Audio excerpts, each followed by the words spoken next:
So I will have a quick opening for five minutes, and then I will pass the forward to you. Yeah. Thanks. Okay. Thank you. Thank you.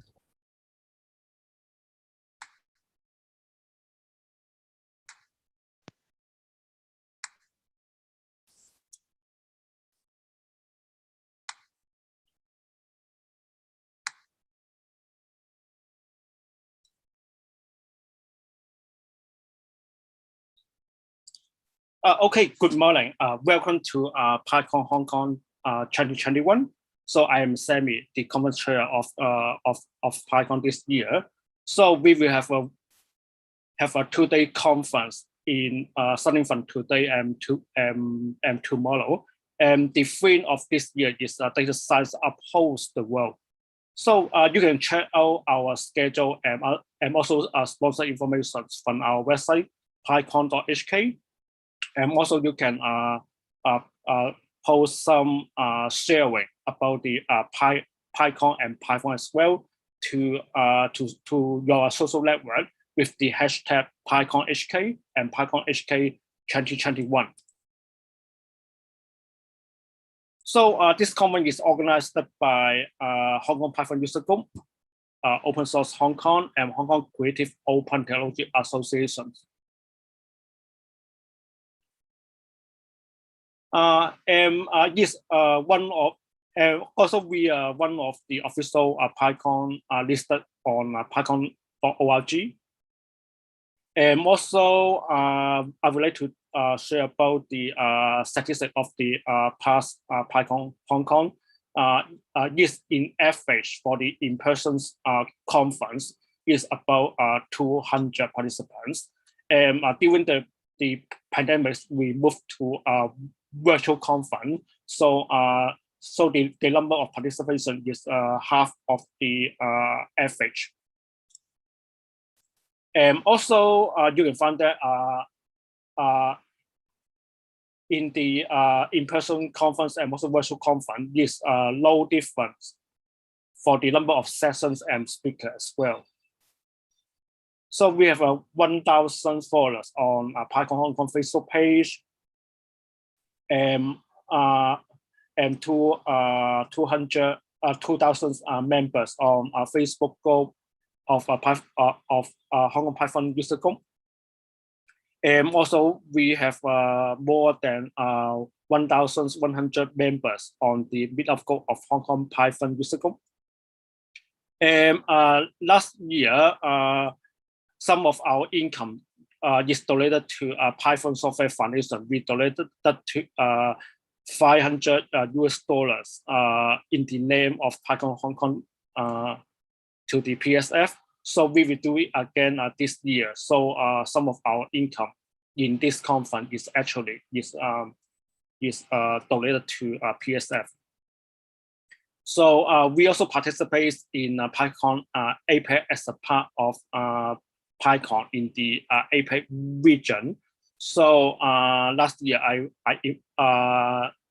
Malaysia invited me to be one of panel speaker, and also this year is hosted by Thailand, and the next year Taiwan is submitted their proposals to be the city host of the PyCon APEC 2022. So we wait for the good news from the PyCon APEC. So back to the conference this year in Hong Kong. So we will have an English chat starting from today, this morning, to the Saturday afternoon, and the keynote sessions will be the last session on the Saturday. And we also have a Cantonese chat tomorrow, and the half-day education chat in the next afternoon. So our keynote will be delivered by a new fellow member of Python Software Foundation. She is Hong Kongers, Chatting Ho, and her topic is from zero to hero, my Python journey. to the West. So we will have a three sponsor, PCCW, HKT, MySQL, and also Microsoft. So we also have some supporting organization to help us to do some promotions to their members as well. So the next session will be delivered by Ryan Kwan. So he is from MySQL, and his topic is MySQL operator for Kubernetes. So I pass the forward to Ryan. So let me stop.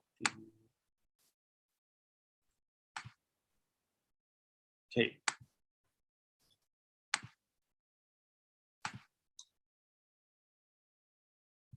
So Ryan, can you try to share your slide? Okay.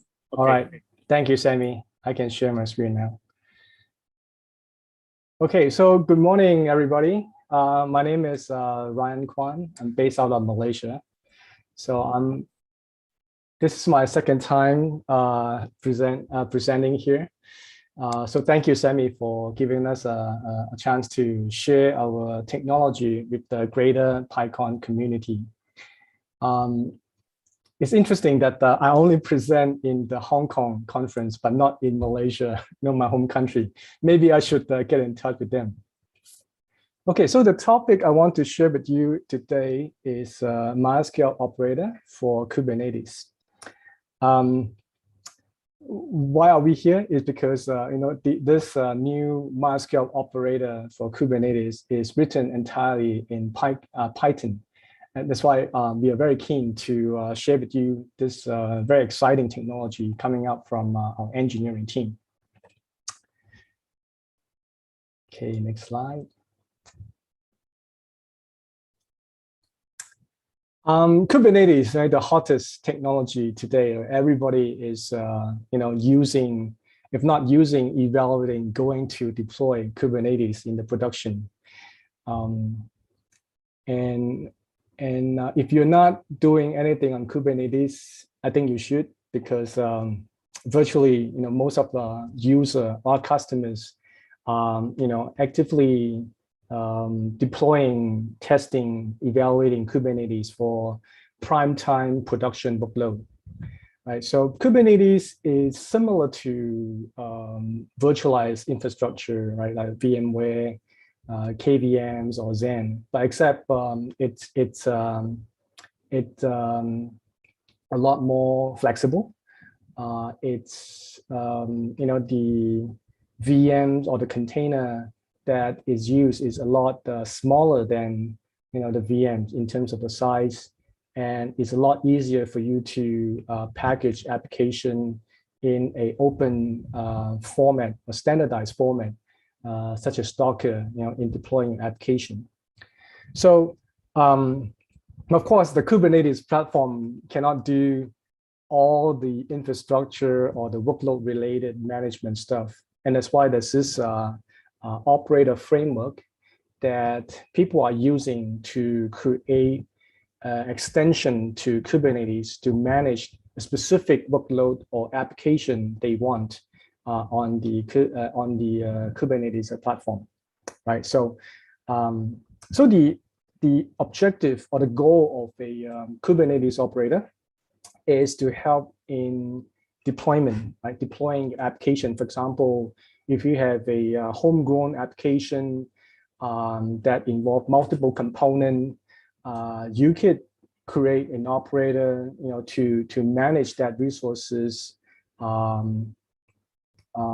with your own operator, right? So it also helps in configuring the applications, backup, restore, the common operation tasks that you would do on your application. Okay, so, oh, by the way, if you have any questions on what I'm presenting, I have a colleague who has joined in this session as well. So you can put your question in the chat, and my colleague Ivan Ma will help to answer. So before I dive into the MySQL operator, I want to just briefly explain what does an operator manage that we developed on Kubernetes. So the operator is developed specifically to manage the MySQL InnoDB cluster. So InnoDB cluster is a high availability solution that's part of the MySQL server. Right? So you can create a highly available InnoDB cluster for your production workload. So in this diagram, you are looking at a InnoDB cluster, which consists of 3 servers. So this is the InnoDB cluster, which consists of 1, 2, and 3 servers. And they form a cluster, and they synchronize data among the server via this framework called group replication. Okay. And part of the InnoDB cluster architecture is this component called the MySQL router, which you can use to for your application to connect to the cluster. Okay, so in terms of management, we have the MySQL shell, which support Python. For management, for creating the InnoDB clusters as well. So this is the InnoDB cluster that we have, and we have created a InnoDB. We created a operator on Kubernetes in order for you to deploy this architecture on Kubernetes, for your application, right? So with this operator, you can easily deploy a highly available cluster, MySQL cluster on Kubernetes, for your microservices, for your DevOps, for your serverless application, and so on.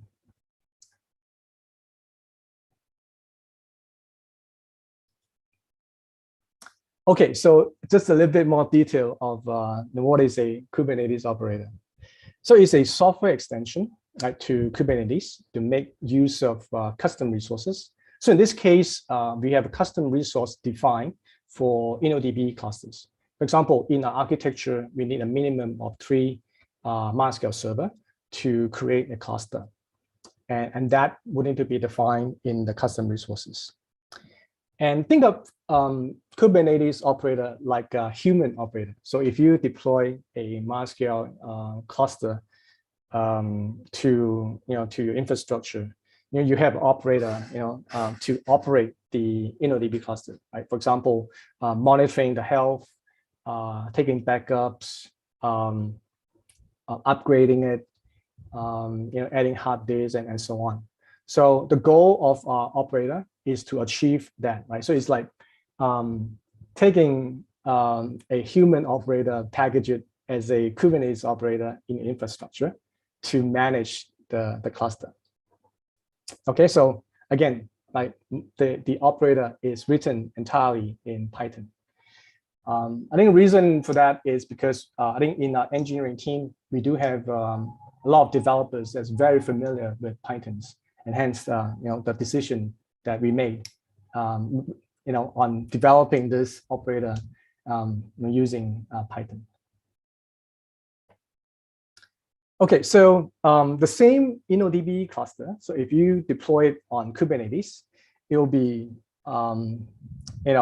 packaged as a container on the Kubernetes infrastructure. So in this architecture, you will first have to deploy a Kubernetes operator, and then that can be managed using the kubectl admin CLI to manage the operator. And then you could use that to create the router as well as the InnoDB cluster. So it's native to Kubernetes. So you don't have to deploy the container, and then you need to use the MySQL admin utilities to manage, to configure the router. So all this, lower level MySQL administration task is hidden or is abstracted at the operator level. And we also have embedded knowledge in the operator to also manage the health, allows you to scale up, scale down the cluster. And that is all being done via the Kubernetes admin GUI. I mean CLI. Okay, just to make a comparison of deploying MySQL HA on different platforms, right? So this is the more traditional way of deploying InnoDB clusters on a physical or virtual server. I'm just giving a very simple comparison in terms of the ease of setting up, ease of management, and on different platforms. Right, so it's easy to set up InnoDB cluster. Don't get me wrong, but comparing to if you are running this on a Kubernetes with MySQL operator, the setup, the management, it's a lot easier because that task of scaling, the command to scale the cluster is all embedded into the MySQL operator. Right, that helps the DBA in managing cluster, especially if you are using cluster for microservices. You have multiple of clusters, for many of your microservices. And of course, comparing to cloud, cloud is all managed, right? You just provision database and provision HA, and you're done. Right? Just use the database. So I would say, MySQL operator, it is your management if you are running Kubernetes comparing to VM or physical. So it's a pretty handy, when you are developing on Kubernetes.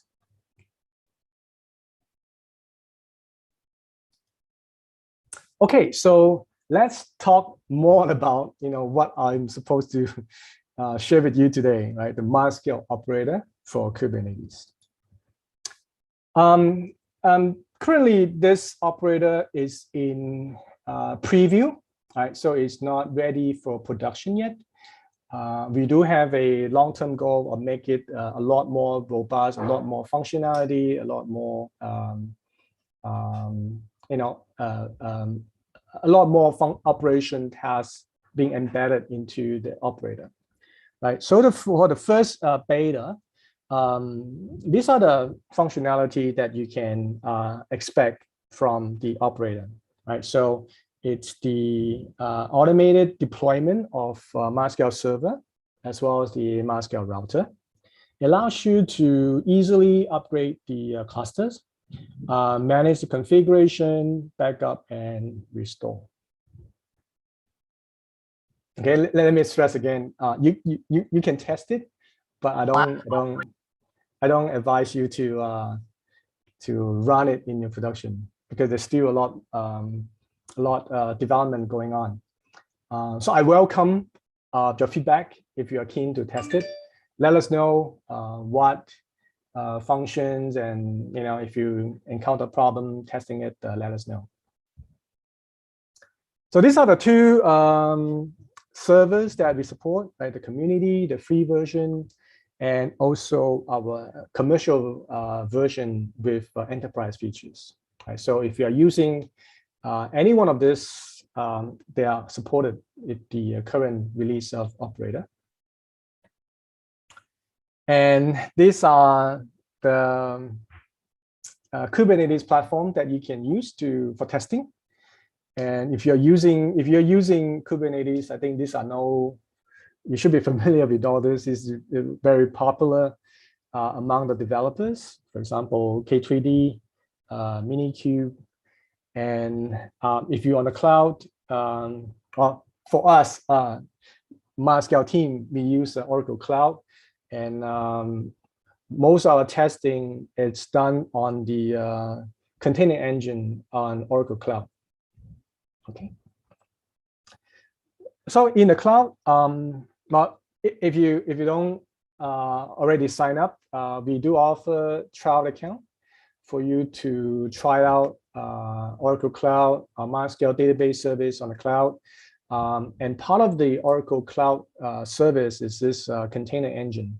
So you can sign up the trial account and you'll be able to access the our Kubernetes engine. And once the trial has expired, you could still access some of those free resources. So if you don't already have one, I strongly encourage you to sign up on Oracle Cloud. Okay, so so much for the talking. Let me just show you how this works.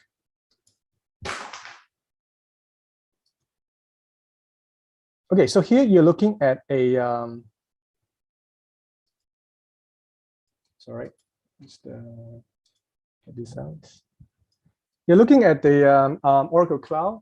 What we're showing you here is our Kubernetes engine, right? So you can just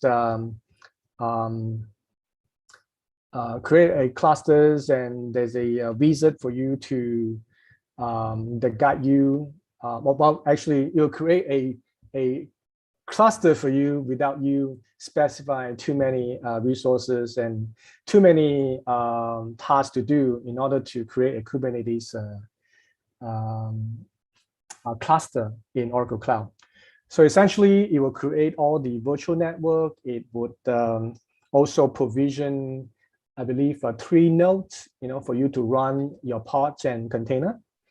So once it's set up, you can, just go to the Cloud Console and start using it. Well, actually, Cloud Shell. So we have a Cloud Shell on the browser that allows you to, work with the Kubernetes quite easily. So once it's created, you'll see a pool is being created with 3 nodes, worker node. This is where you can deploy your application, your pod to the Kubernetes infrastructure. Okay, so that's the first part to get this done. And secondly, this is the website that you can download the preview version of our MySQL operator, right? So it's in the GitHub MySQL/MySQL-operator. I do have a demo to show you how to do this. In fact, it's quite simple. It's just a couple of YAML that you need to create. And then once the operator is created, you can start creating the MySQL cluster. Okay, let's go to the demo. Okay, so you're looking at the same Cloud Console again, but except this time, we're going to show you how you can use the Cloud Shell to interact with the Kubernetes. Right, so and this service is free, and you can you'll be given 5 GB of disk space, and you could do all your development, administration stuff here. So you look at the, so first of all, you need to get this set up so that you can use a Cloud Shell to interact with your Kubernetes. And this is just a first time setup. So once it's done, and the next time you come in, you don't have to do this again. Right? So it's basically just specifying the credential, which cluster you want to log in, what are the config, which region, and so on. Okay, so once that's done, then you can access the Kubernetes. You can now deploy the operator. Okay. So that's the GitHub page. What you do is to go here and then just copy that command. Right, essentially, it's a kubectl command to start creating those resources. So the first step is to create the custom resource definition. And second step is to deploy the operator, right? So there will be a namespace called MySQL operator created, and that operator will be deployed in that namespace. Right? So once you got that, you are good to go, right? So it's very simple to get this set up. So you have to give it a time of creating the container. And this is a very good, a very handy command called the -- watch for you to look at, monitoring the progress of creating the container as well as the different part. Right. So here you can see that the resource definition is created, right? So InnoDB cluster, and then you can look at the the part, and this is a -- watch command I just mentioned. So you can look at, so when you create, apply the YAML, right? So you have this progress going on, and then you can use this -- watch to see what, the progress of the creations of those part and container.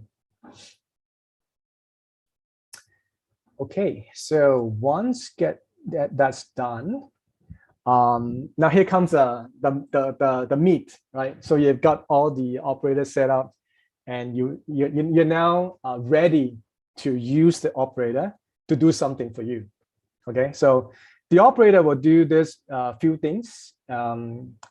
First, it will create a MySQL server, the tree MySQL server, called the my cluster, right? So the name is called my cluster.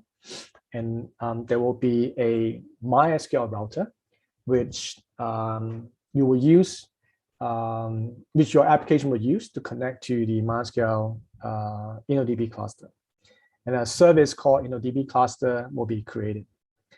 And also, in order to create the cluster, you need to first create a secret for the DBA of MySQL server. Right, so you have to create a secret, the username, and the password. So once it's done, then you can create the cluster. So the YAML file is here, right? So you can see it's very simple. If you have worked with deploying MySQL InnoDB clusters on Kubernetes without operator, it's a lot more things you need to do, right? And not just as simple as this, okay, what kind of a resource I want to deploy. Like just InnoDB cluster. The name is my cluster. And the spec is 3 instances because the minimum is 3. And in term, the router is 2 for HA purpose, right? And then the password. So it's very simple, right? Just 4 lines. And you get this whole infrastructure created for you.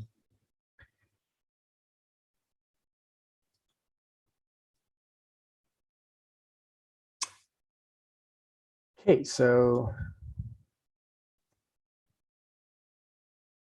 let's look at how you can get that started. So looking at the time, maybe I'll just fast forward a bit. So essentially, the first part is just to set up the GitHub user ID, so that you have a credential that you can go into the GitHub to pull the MySQL container image. And this is the MySQL cluster YAML, a bit different from the one I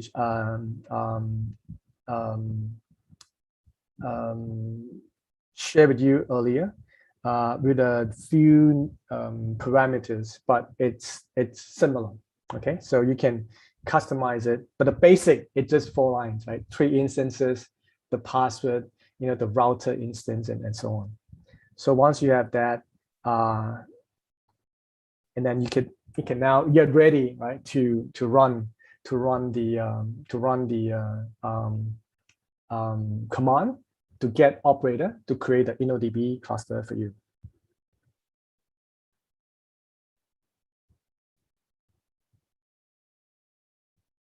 Okay, so you run the command, right? kubectl apply the YAML, and then you specify the namespace so that that cluster will be created in the namespace, so that later on, if you want to clean up, because this is for testing purpose only, so it's easy for you to clean up the resources once you're done with the testing.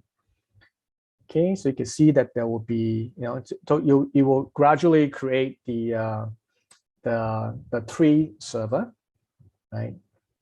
And then once it's done, you can see that you have the 3 instances running, and so on.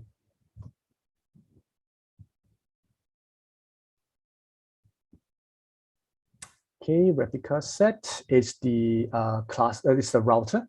So there will be 2 router part being created, and then there will be a service, the MySQL cluster service being created, and with the list of ports that is being exposed, so that you can you can get application to use the MySQL cluster. So now we're just going to look at the progress of the creation, right? So -- watch. So you can see, the first, is the MySQL cluster -0 is created.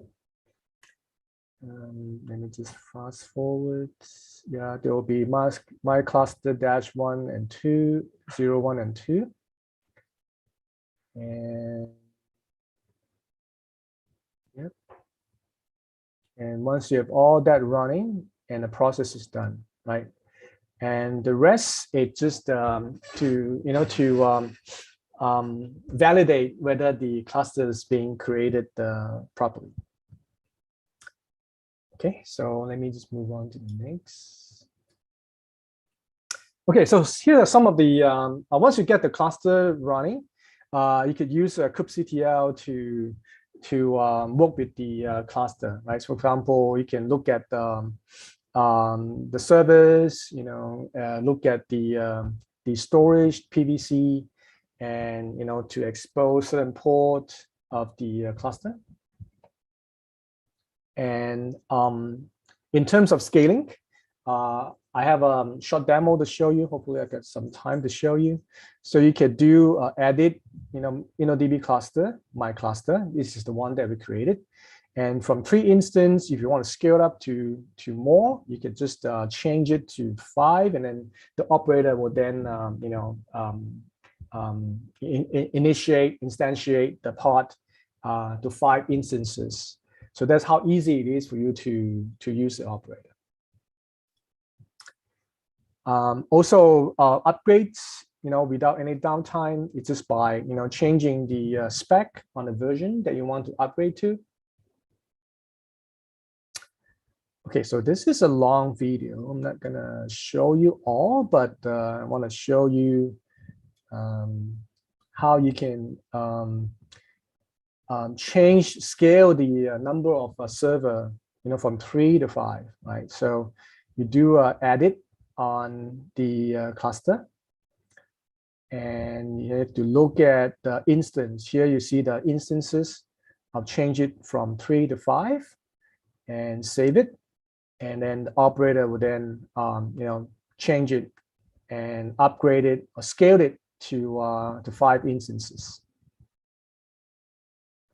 Okay, so you can see monitor, and then you'll see that the instance get upgraded, or to get scaled up to 5 instances.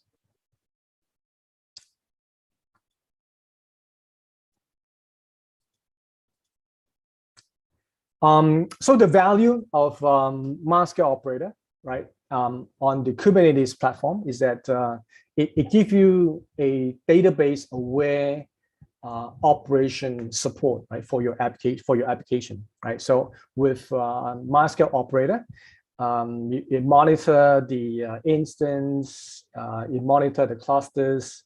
You can restart it if there's any problem with the cluster. Okay, so on top of what Kubernetes can offer, right, in terms of the application stability and high availability. Now, once you're done with the operator, you can use kubectl delete the resource and the cluster name, or in our demo, we are just deleting the namespace so that you can clean up all the resources. Now, in summary, if you are working in DevOps, microservices, cloud native, Kubernetes, I strongly encourage you, to try out our operator, because it's really simplifying, the MySQL operation deployment of clusters on Kubernetes. And do give us feedback, if you have, any good suggestion. I'm sure our engineering team will be, more than happy to, to listen from you. So with that, these are some of the links that may be useful for you to, follow us. So thank you. Hopefully I don't overrun so much. Hope you find this valuable, and hope to see you again. Thank you. Back to you, Sammy. Thanks, Ryan. So, so I think we can have 1 to 2 short questions. So, if you would like to ask questions, you can raise your hand using the Zoom systems, or you can type your question on the chat.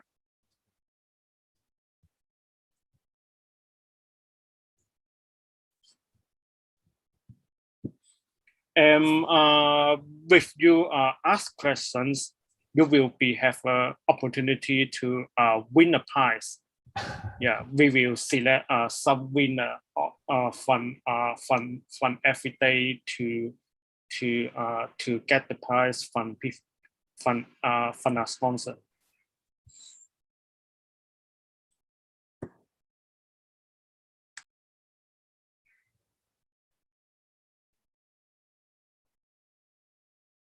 Yes, Joe, please. Yeah.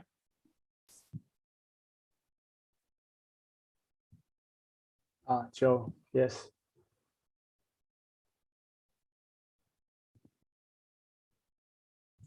Yeah, Joe, you can unmute.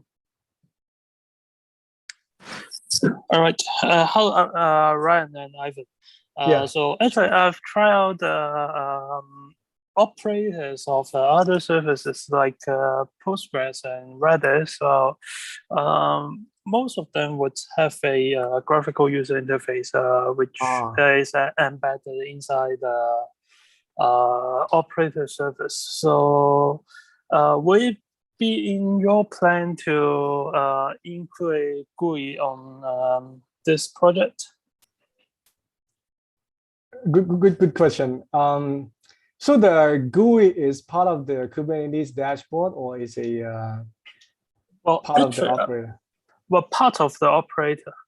Oh, okay. Yeah. I don't know whether there's a plan, but for the time being, yeah, it's using the kubectl. Yeah. But I'll certainly give this feedback to for our engineering team to consider.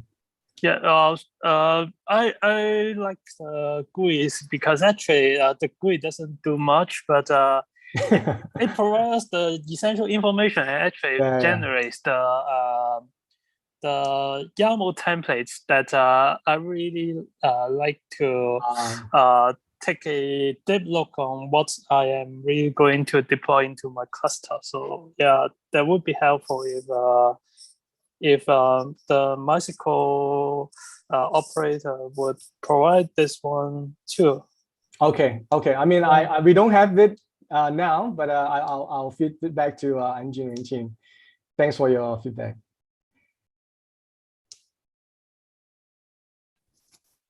Ryan, there are questions actually. Yeah, I'm looking at it. Yeah. I just answer one of those. Maybe you can, get another one. Yeah. So I think you have answered Henry. There's Frederick Wong from changing replicas or config map. we can change the setting of typical MySQL deployment. What is the benefit from operator? So besides, the scale up and scale down, and there's also backup and restore.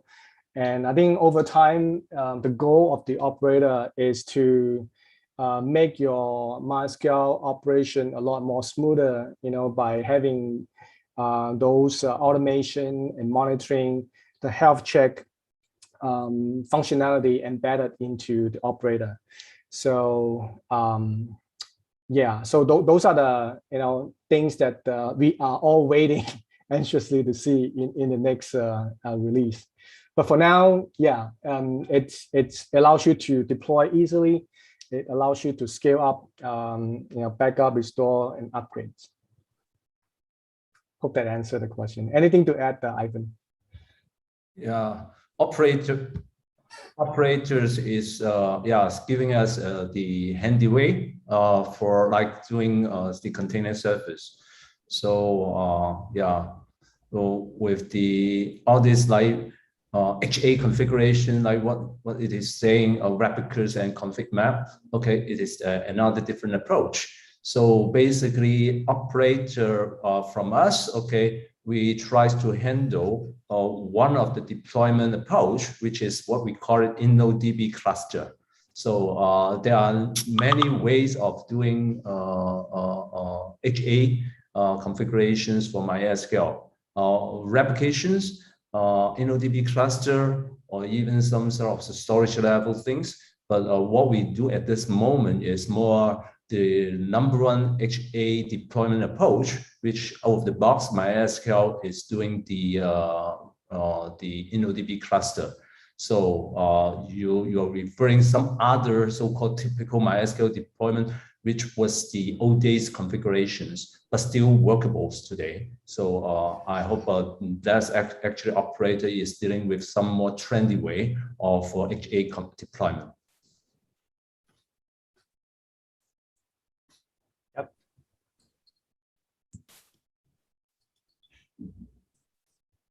Okay.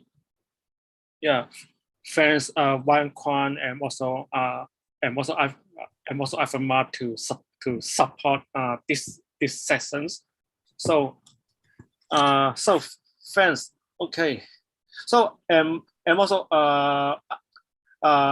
MySQL will have another sessions in candidates tomorrow by Afama. Yeah. So you can contact with them. Yeah. So thanks again.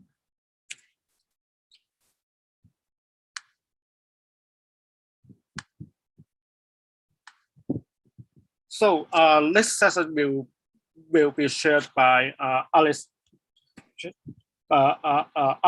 and also Ben Wong. Their topic is intelligent Python for an e-commerce platform. Sorry. Hello. Okay.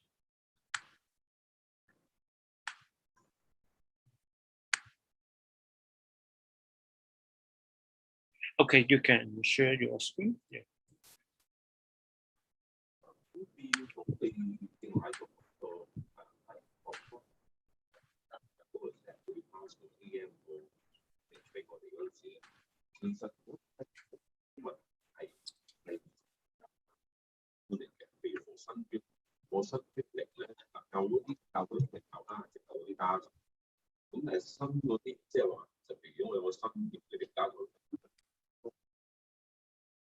Okay. Hello. Hello, everyone. Can you hear me? Yes, hello. Hello, this is Ben. Yeah. And today, let me check this file. Okay. Okay, today I will share the topics of intelligent pricing engine. And actually, this intelligent pricing was worked in our cup shopping under HKT. And before that, I would like to let you know more about our team and all the business units under HKT. Actually, we are the big data team serve the analytics, data science, machine learning. This way. Project across the business unit, and actually we have a lot of business unit like as you know, the CSL 1010 Navigator, Now TV, and we have Dr. Cool, a lot of business unit, and we serve all the business unit for the machine learning AI project. And also we work closely with our internal business technology unit and engineering teams to develop the machine learning and AI projects. Okay, and before I introduce the intelligent pricing, let me tell more about the cup shopping. And cup shopping is an unified online shopping and reward platform from HKT since October 2020. It offers extensions of benefits to the club member to enjoy the convenient shopping experience with more reward. Anyone can earn the cup loyalty points from subscribing HKT services, spend on any cup business such as shopping, travel, insurance, or spend on the cup products as well. You can use the loyalty points to pay less for shopping, and after shopping, you can earn more and spend them in the next time. And actually, we have over 3.2 million club members nowadays, and over 1 million unique visitors come to our app or website every month. Club shopping always brings a lot of well-known brands and partners across multi-category. Recently, Donkey was soft launched at Club Shopping, and we have a piece order of iPhone 13. However, Club Shopping is facing very competitive e-commerce market in Hong Kong. On the one hand, it is over thousands of products in Club Shopping platform, and competitors always change the selling price for every single product on every single day. On the other hand, the market price is very transparent, and customer it's very easy to search and compare the price online. How to optimize the marketing effectiveness by stating the competitive in the market is always our challenge. The traditional approach is to collect market information manually and then compare with the existing product manually, item by item, one by one. This approach is very time-consuming and less cost-effective. Therefore, Club Shopping has an urgency to build an intelligence to search and compare the price in the market, and then we add to the market quickly. Improved customer experience is also very important to the e-commerce. And we are now still working in the personalized pricing and offer, but not yet completed. Okay, overall speaking, the intelligent pricing engine is a competitor-based analytic to create price competitive edge over rival. There's a three major parts in this engine. The first part is to acquire market information by web scraping. Web scraping is very essential, at least to get external website information. There's many useful attributes can be extracted. After scraping the relevant information from different competitor websites, the next step is to match those data with our Club Shopping information.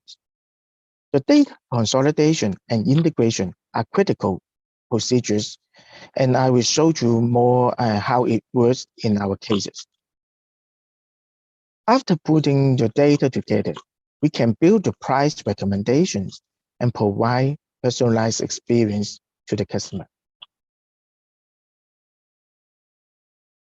And for the web scraping here, I try to point out some critical decision and how you decide what kind of information to be extracted from competitors' website. And please bear in mind that this is a regular job. Try the best to minimize the load on the website. Otherwise, you will be blocked by the competitors. Generally speaking, there's two types of product information can be scrapped: the product listing page and product detail page. Product listing page lists many product information in one pages with the key information only, such as the product title, price, or one picture. The product detail page contains much information such as product description, product features, several pictures, product rating, etc. At the same time, it generates very huge data loading. So before you decide to scrap the information, you need to think about how many information you need to scrap and to balance with how many data you will generate to trigger the loading. Okay, secondly, please remember to use the randomize or rotate the user agents and IP regularly. And actually, we outsource this part. And lastly, remember to scrap the data during the off-peak hours. Okay, and now is the concept of combining the text and image similarity to match the product information together with different websites. I suppose we scrap the product title, brand, picture only for the competitor websites. However, there's no unique key to join those competitor informations with our existing product information. To do so, first of all, we need to apply different taglist to match the product indirectly. First of all, we create the brand matching across website. For example, a website A called an Apple Inc. and the website B called it Apple. We cannot match it directly, but we have to build a brand matching across the website. The purpose of putting the brand mapping in the first step is mainly due to the combination of matching we want to reduce. For example, I assume that both website A and B have 300,000 products on shelf. Without the brand matching, we have to handle 300 billion combinations for the text mining, the text and image similarity analysis. It's very huge volume of data, and it's wasting a lot of time to do the combination of the similarity analysis.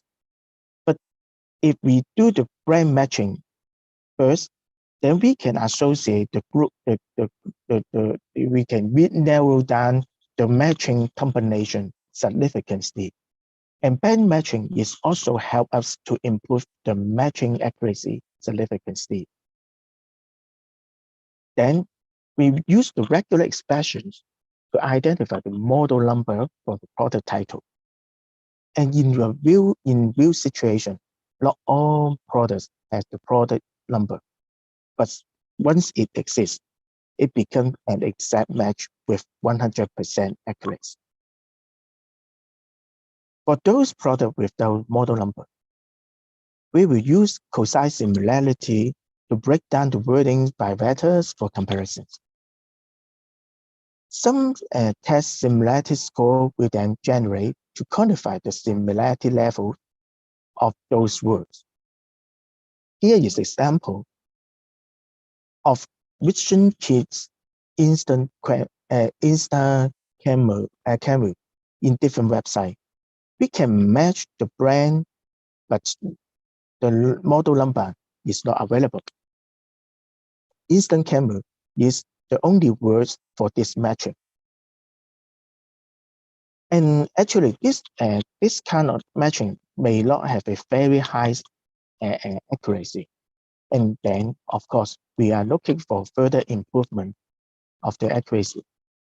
Therefore, we are looking for the image comparisons. And there, okay, and there may add some image comparison tools in the market, such as the Google Vision API, where are available for the matching. And actually, I applied it to generate another score. I call it image similarity score. And here is an example for the Vision Kids camera. Actually, based on the cosine similarity, we have only 0.45 test similarity score. But based on the image comparison, we have almost reached 100% accurate by compared to image. And the image similarity score help us to improve the significance, from those products with limited information. The product with higher similarity score will then link together for price comparison and ultimately formulate our pricing strategy. Okay, right now, all analytic data are ready. The next step is the last step actually. This is the last step is to create different personalized experience. As you know, some people always search for the information and price through the Google search. For those customers who are more price sensitive, they will always find our most price competitive products ranked higher in the Google Shopper. For anyone who are new to the online shopping, we make them easier to find us in the Google search and to create some positive customer perception to us. Because the customer always find our product competitive than the competitors.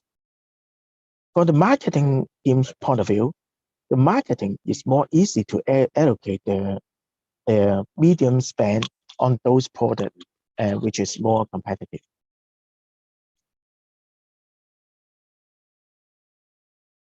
On the other hand, in our website and app, if some people are bargain hunters customer who are looking for a great discount product, our website will recommend most price competitive products across their shopping behavior and preference. From our merchants or brand owner point of view, we can help them to personalize the offer and discount according to their customer point of view, according to the customer behavior.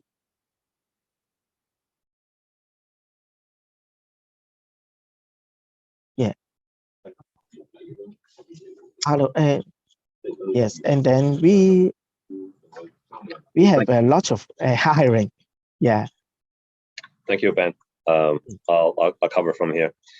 So as you can see, across the PCCW HKT families, we have financial services, payment, health, well-being, education. So shopping, travel, some of financial services as well.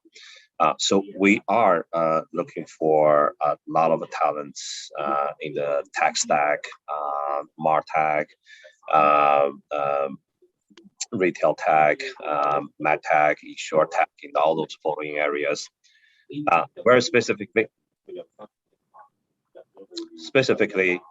we're looking at people's skill set with Hadoop, data stage, on cloud platforms, AWS, Azure, GCP, in terms of programming, Python, R, SQL, machine learning, deep learning skill sets, specifically on NLP, computer vision, neural network, and also we call hyper personalization.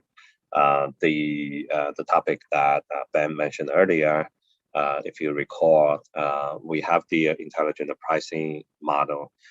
In addition to attracting customers when they search for some merchandise, what we really want is to be able to, once they land to our shopping site, we'll be able to provide them with a more personalized pricing offering, which is tailored to customer needs and wants. So we need a lot of people. You can send your CV to the email at career-tag@pccw.com. If you're interested, if you have any one of the skills about, send to us.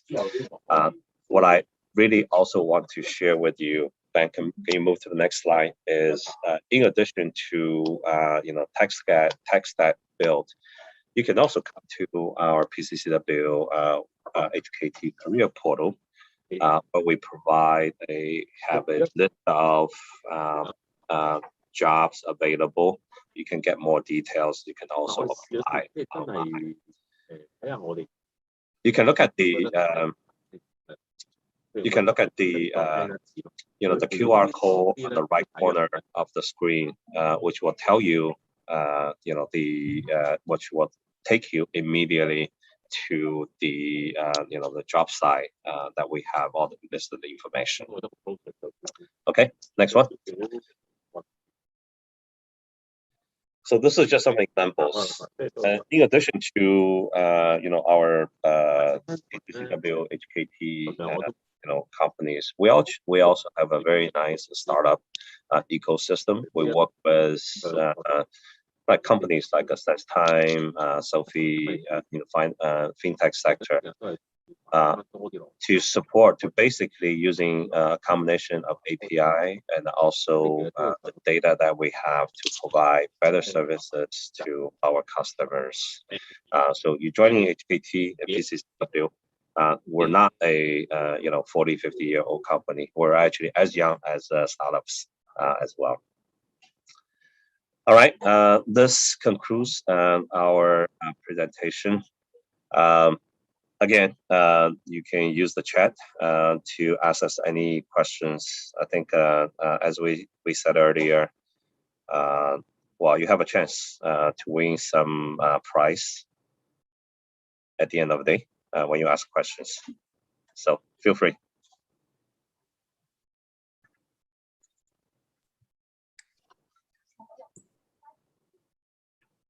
Thanks, Ben and Alex. So this Q&A time.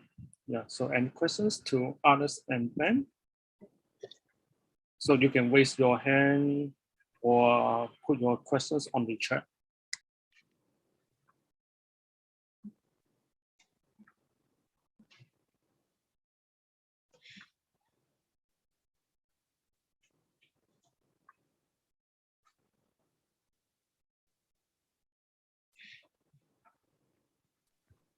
Yeah, and also if you ask questions, so you will get an opportunity to get a prize from the PCCW HKT. Yeah.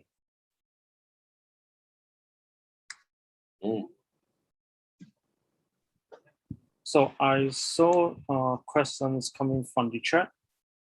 Yep. So Liu asked that, hey Alex, where does product manager fit into your company's goals? I'm sorry, can you repeat the question again?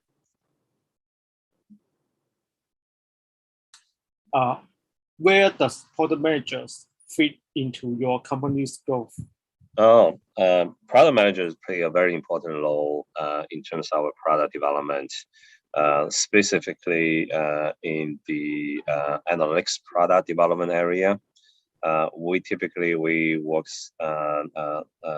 side by side with our product managers in terms of developing new analytics data products. For example, we're looking at like retail solutions using our data. So we've got we call like a digital product team, and also our platform team, which is more from supporting from IT side, and we're the analytics and the analytics team. So three of us, we actually work very closely together in terms of develop a prototype of a product, and find, let's say, potential customers, test drive our product in the market before we actually do a full product launch. So product managers plays very important role in our organization.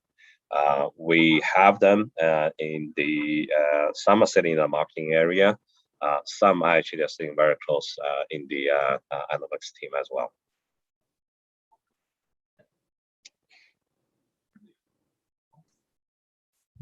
Thanks, Alex. Yeah. So another question is, SE is really easy to get items shipped from overseas when doing price comparison. Do you look into shopping website of other countries? Ben, I leave that to you. Yeah. Yeah, I think it's Ben questions. Yeah. Yes, there's a lot of it. Nowadays, the online is very transparent, and people can get the price or to get the purchase anywhere. But we need to focus on because web scraping is also cost it's very time consuming and with a high cost. So we need to fully understand your target customer. What is your target customer, and what is how they purchase in the online. And actually we will do some analysis to understand their purchase behavior and target those who are our major competitors. And right now our major competitor is still in the local market, a lot of overseas. But of course, if the environment changed, then we have to scrap overseas as well. And I would say that it's not just scrap everything from the website. You need to fully understand your target customer behavior, and according to the change of their behavior, you need to change your strategy and your methodologies as well. So in other words, we don't compete just price alone. I think the price is a really good like a starting point for us. I think we want to stay competitive. What we really want to do is we want to provide a better we call personalized product offer and services, and also with our unique retail shop support. We're able to provide our customers, not just in terms of just purely from a price perspective, but we also support them with identifying time and they need the time that when they need a product, and then also able to give them a more personalized, be it a product or service recommendation. So it's the relevance. It's not just the pricing. It's also the relevancy and the customer experience that also matter a lot to us.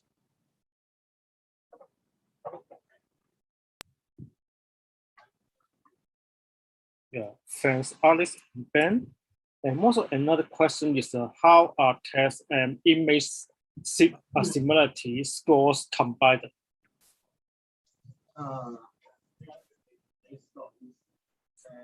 This is a question from VC. Yeah. Actually, there's no a standard rules how you combine the score. And actually, we did some analysis and the sample to come to see how it combine the score to get the highest the highest accuracy against the result. And then we generated the rule, the combination. Actually is maybe half or for example, but we did some analysis on that, but it's not a standard machine learning or a modeling technique on that part.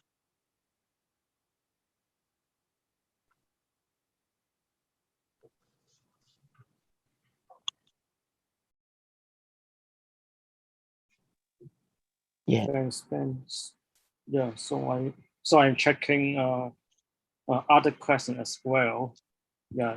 Yes. Some question on the chat. Yeah.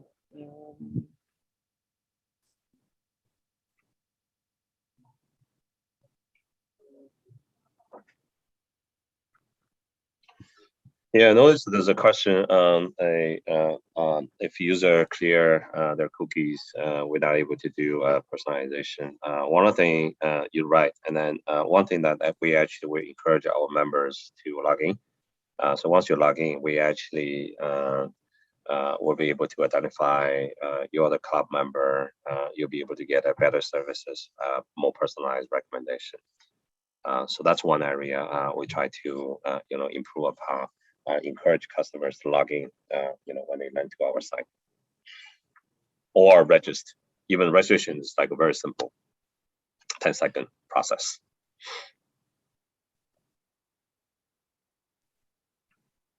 Yeah. So another question from SUTL. Hello, Ben. As you mentioned earlier, web scraping is a regular job. What strategy should be taken to avoid being botted? Yeah. So this is the first part of his questions. Yeah. Ben, yes. Actually, we try to estimate the first of all, you need to test the loading, and then how many data you are going to extract from that website first, and then you need to first of all define what kind of information to be critical for the download.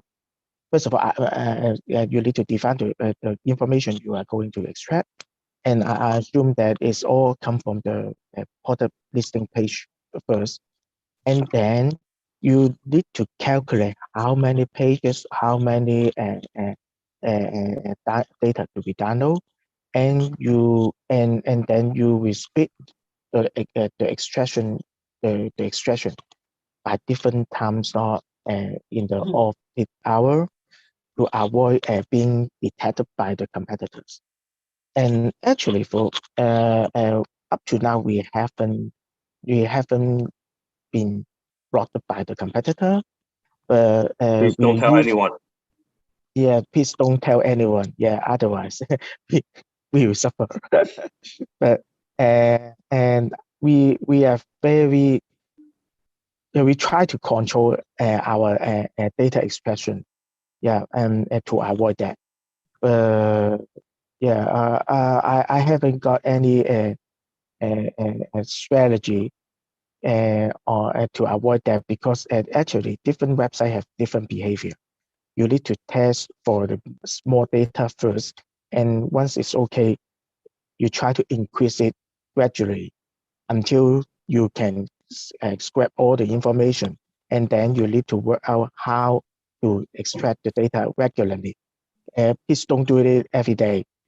You need to have some importance. For example, some product with a high moving the price is more dynamic, or those product is your business focus, then you can increase the frequency of extract those information. But for those information which is not really relevant to your business, then you can, even though not to extract them.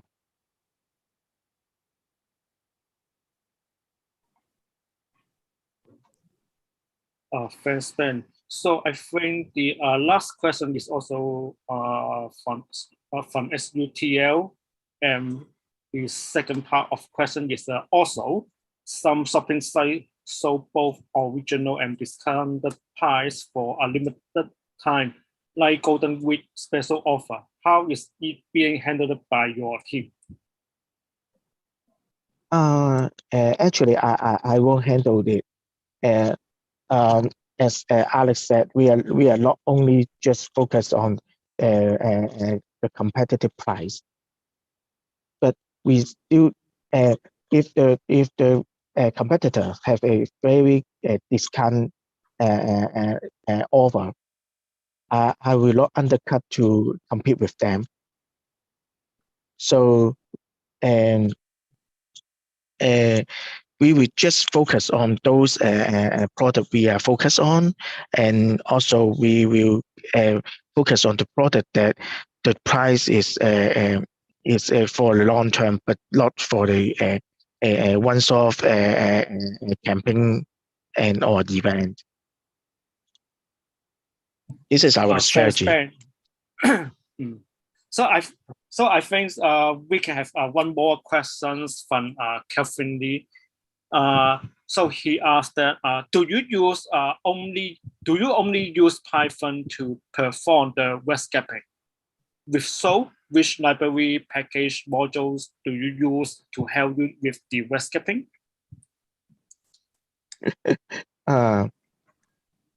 Actually, I as I know, we use the iPhone for the web scraping, but the detail actually is done by my technical team. I haven't got the information yet on hand that what kind of the library, but as I know, this is quite easy to find,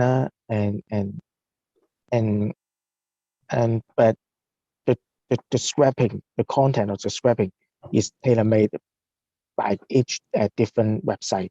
So we use the Python, but we build our own program. We build our own Python. Thanks, Ben, to answer question, and also Alex as well. Yeah. So for those who asked the question on the chat, so you may update your, so you can send me your registration's name so I can mark it down. Yeah. So I saw some of you already sent your registration's name. Yeah. So so thanks again, thanks Ben and Alice to share with us. Thank you. Thank you. Yeah. Pleasure to be here. Thank you.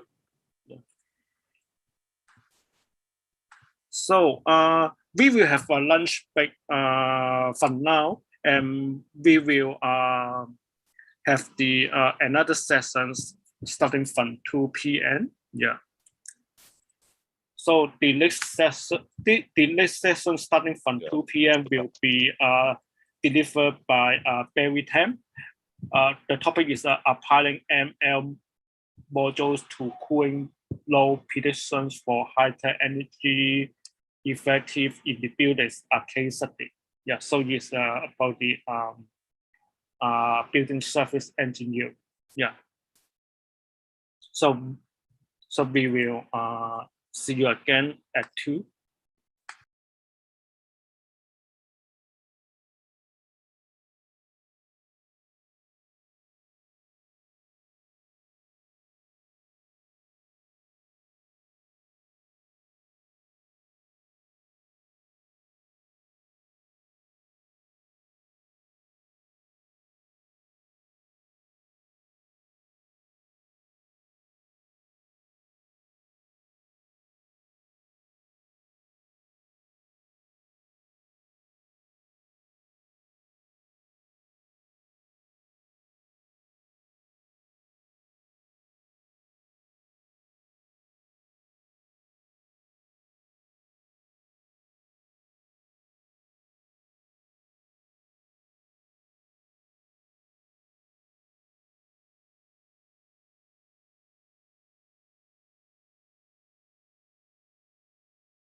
Hi everyone. So we will start the afternoon sessions of English chat of PyCon Hong Kong 2021. So the next sessions will be delivered by Barry Tam. His topic is applying ML machine learning models to cooling low predictions for higher energy efficiencies in buildings, a case study. So I pass the floor to Barry. Hello, can you hear me? Okay, Barry, you can share your slide. Yeah. Okay, sure.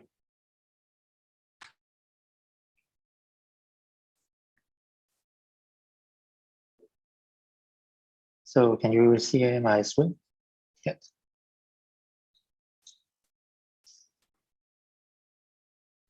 Yes. Can you see the full screen, right?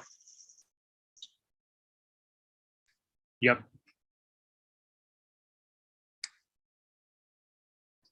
Okay, yeah.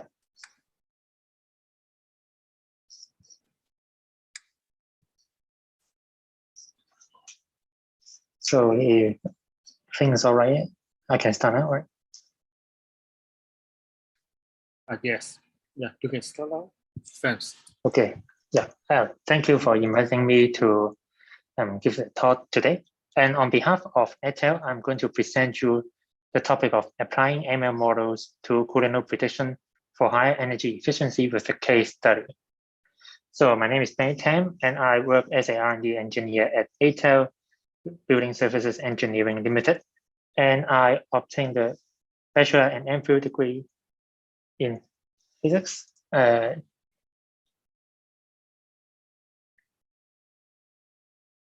Maybe there's some technical problem. Can you see me switching the slides? Yes. Yes, we can see that you switch the slide. Yeah, sorry about that. So, and I currently work on 3 projects. Just let me get at least one first. Yeah, here it is. I'm working on like chiller plant optimization and automated fault detection and diagnosis, AFDD, both of which are related to central air conditioning system. And I also work on data pipeline. And so today's rundown will be divided into 4 parts. First of all, I will give you a short introduction of central air conditioning system, and you will understand the basic component of a central AC system. And most importantly, you will know what is cooling load. And then we'll go to the second part to discuss why do we need cooling load predictions. And the third part, we will discuss our ML models. Finally, we will summarize our findings. So let's begin by understanding what is a central AC system. So in a central air conditioning system, you have something called chillers. So chillers are the equipment that responsible to cool down the whole building. So how does it work? Well, actually, there are water pipes passing through the chillers, and the chillers does their hard work to cool down the water, say down to 7 degrees Celsius. And this water will be pumped to different floors represented by this rectangle here. And in each floor, you will have something called air handling units, AHUs. So just think of it as a fan. So you have cold water comes in, so cool down the air, and you switch on the fan, and therefore you have the cold air provided to the office, to your indoor space. And so that's basically air conditioning. And what's in return, the indoor heat is being absorbed by the cold water or chilled water. Say the temperature increased to 12 degrees Celsius. So this water goes back to the chillers, forming the closed loop water cycle. So basically, this part is the major component of the central air conditioning system. And of course, the chillers does a hard work, they generate loss of heat. They will be carried away by other equipment like cooling tower. But that's not the focus of today, so we just put it here for your interest. So if you think of the central air conditioning system in a higher level perspective, what it does is very much simple. So you provide electricity to the system, switch on the equipment. Then what it does is simply extracting the heat away from the indoor space and dump the heat to the surroundings. And so here I would like to introduce a keyword for you. that is the cooling load, which is the heat extraction rate. So by now, I hope that everyone would understand what is cooling load. It's simply the heat extraction rate from the indoor space. So then we go to the second part to discuss why do we need cooling load predictions. So we start by thinking that daily routine of an operator or a BMS or just a traditional program. And assuming that we have two chillers here, one have a larger cooling load capacity, one has a smaller one. So let's say the time now is 6 a.m. and you have to pre-cool the indoor space for the office hour, for example, 9 a.m. also. So which chillers should the operator or the BMS program to switch on for the office hours? That's the question he or she need to ask. And maybe he feels like today is hot or something. The cooling load may be large, like 1,500 kilowatts. So if you look at the figures on the right-hand side here, you have to switch on chiller 1 because chiller 2 failed to provide such a high cooling load. So let's switch on chiller 1 and see what happens.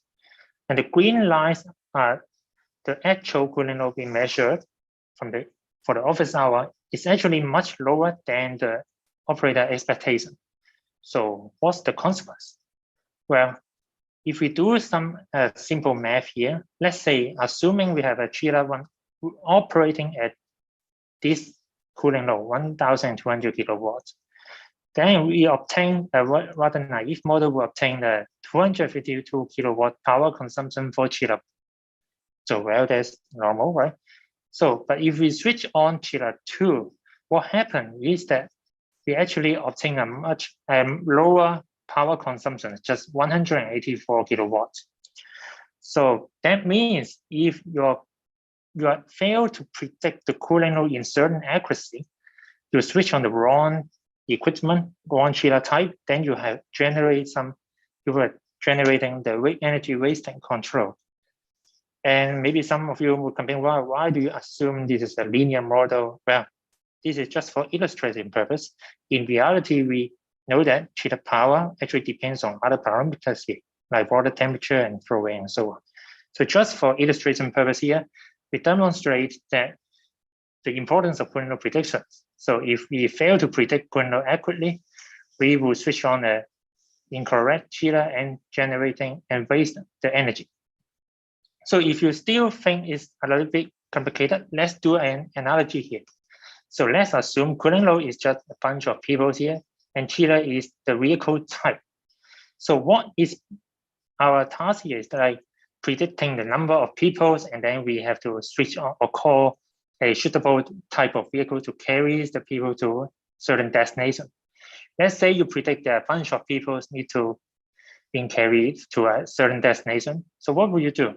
You call a tourist bus to carry like 10 or 20 people to some of the locations. But unfortunately, in reality, only few people shows up. Well, the tourist bus, of course, can still carry these people away, but what you are doing here is actually inefficient.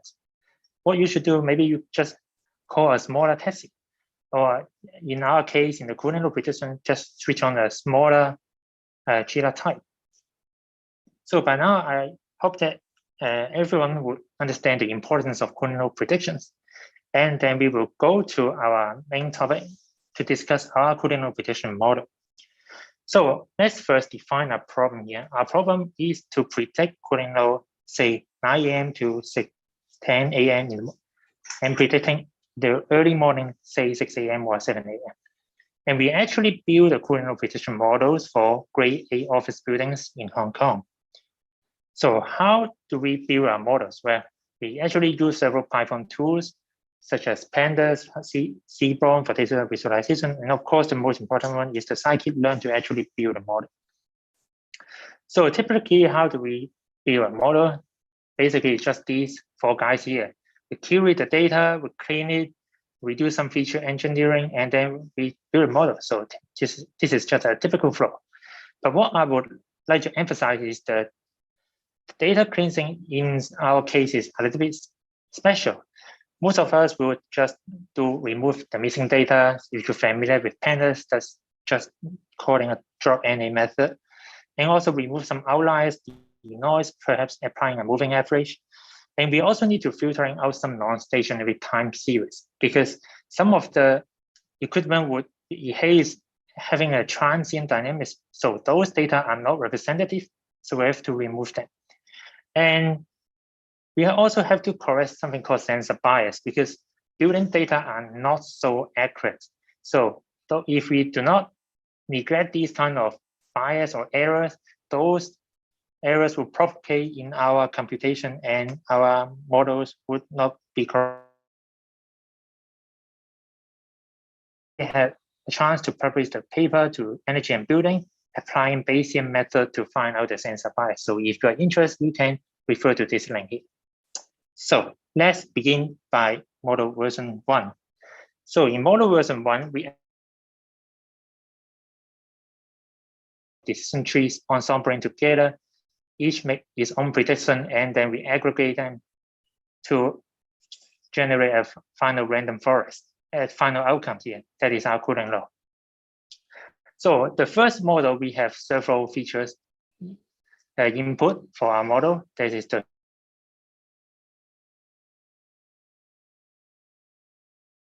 we also have weather data. So we put it in, you feed it a few years ago. That's our result. What you're seeing here is the predicted cooling load by the model against the actual one. And the scatter point is square error with these values here. So if we put it into actual production environment and we run it, for example, in 2021, we obtain these figures here. So the bottom panel is the outdoor temperatures. You see there's a profile here. And on the top panel is a little bit difficult to read. I will guide you through. You have the blue lines here. This is the actual cooling load. And the orange lines here is the predicted cooling load by model version 1. So it's mimicking the shape here, right? So if you also see some of the sometimes the cooling load is very low because those days are holidays. So our model captures it. But and you also see some kind of colored bars here, right? So what does that mean? If you would like to operate your system in certain cooling load range, say for example here, like the orange range, like 500 kilowatt to 750 kilowatts, what you will switch on is one large chiller. And if you would like to operate your system in this green range, you will switch on one large and one small chiller. So what I would like to highlight here, as the title suggests, P4, what is the problem, is that in this range, our model consistently, prediction is consistently greater than the actual ones. So why is that? Because you look at the temperature here, there is a drop starting from 22 date, but it fails to adapt the change for the weather conditions.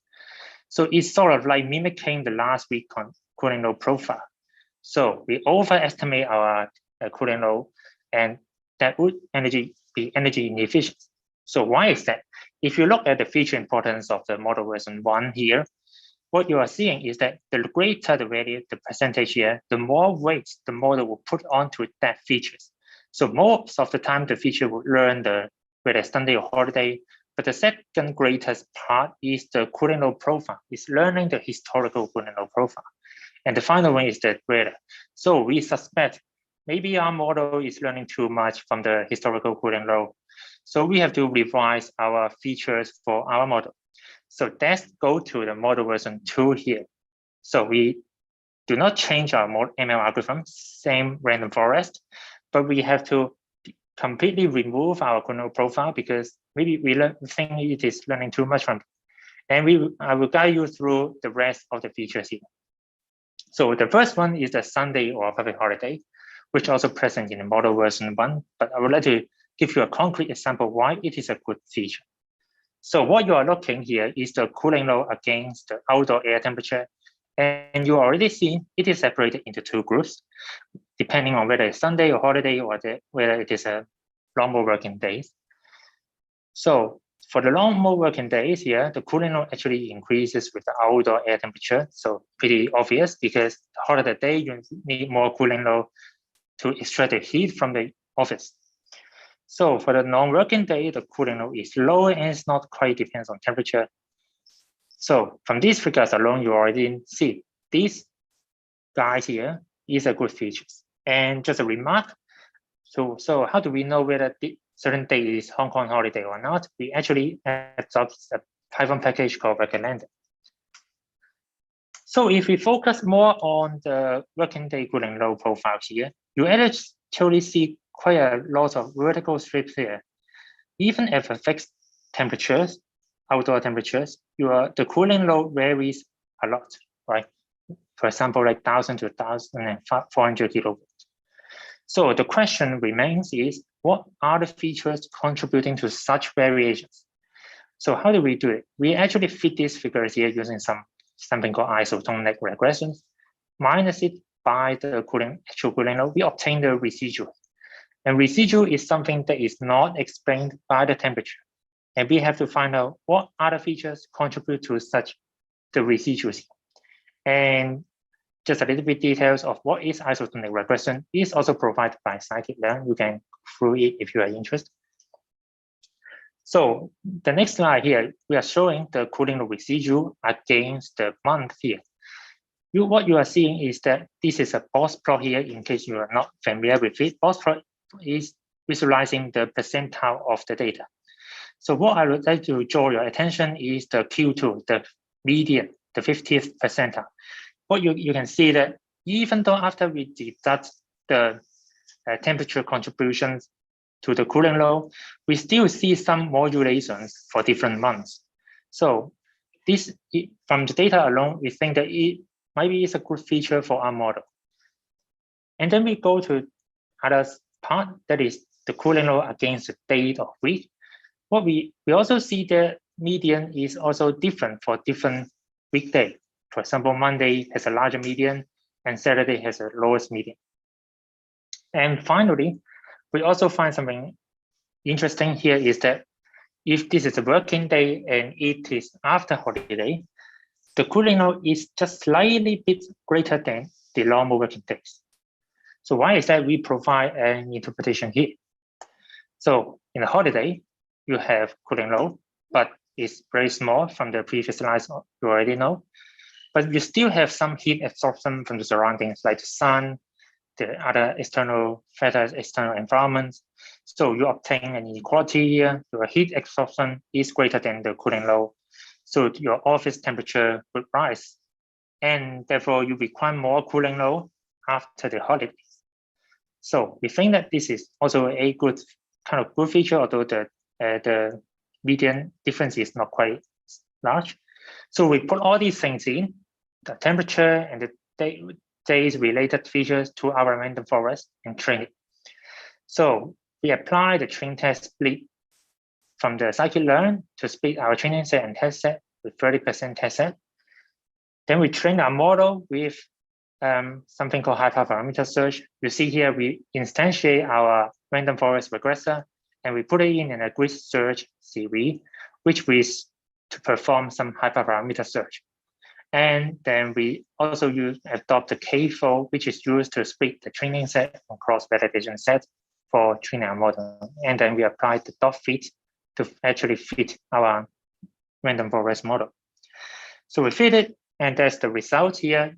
You see that most of the feature importance, that is the most important part, is the outdoor temperatures as expected, and the rest of that is days related features.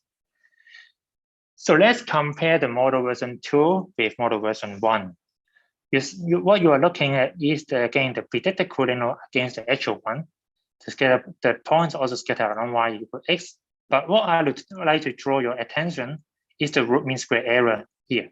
In fact, the model version 2 on average is a little bit less accurate than the model version 1, even whether it is training set or a test set. But our title suggest is still kind of preferable. Why is that? Now let's look back at the same figures here. Again, it's the June 2021. Blue line is the actual cooling load. Orange line is the predicted cooling load by model version 2. What I would like to highlight here is that in this part, you're seeing that the outdoor air temperature drops, and our model, the orange line, is able to capture such a change. And what you can see is that the predicted cooling load and the actual cooling load falls into the similar region, operating at the same chiller pattern. So our model version 2, even though it's on average is less accurate, but it is able to adapt certain change in weather condition. So of course, we build a model that's POC. We have to deploy it to production environment. We actually apply these tools here. We have the advanced Python scheduler to schedule our job. We have Flask, and we also do some containerization technique, Docker and Kubernetes. And so this is just cooling load prediction, but how's our client benefits from our solutions? And in fact, cooling load prediction is just the one part of the whole solution. Cooling load prediction provide the values of cooling load, of course. And then we also have this guy here, that is the optimization. Well, it actually does a lot of hardware here to recommend the actual control to the BMS servers. That is you think of it as a server from the building. So for example, it will recommend which chillers to switch on. And of course, we also collect some of the real-time data to do the optimizations here. So what our clients can benefit is that with cooling load prediction, we are able to have a more energy efficient for the morning startup to pre-cool the office. And for the optimization part, we are able to recommend an energy saving control to the server. And at the same time, we have to maintain the chiller plant stability. So I will summarize the findings here. So the benefits for the clients, and of course we just highlight, is that our cooling load predictions makes morning startup, that is to pre-cool the office, more energy efficient. And we just like to highlight some practical work on some ML models.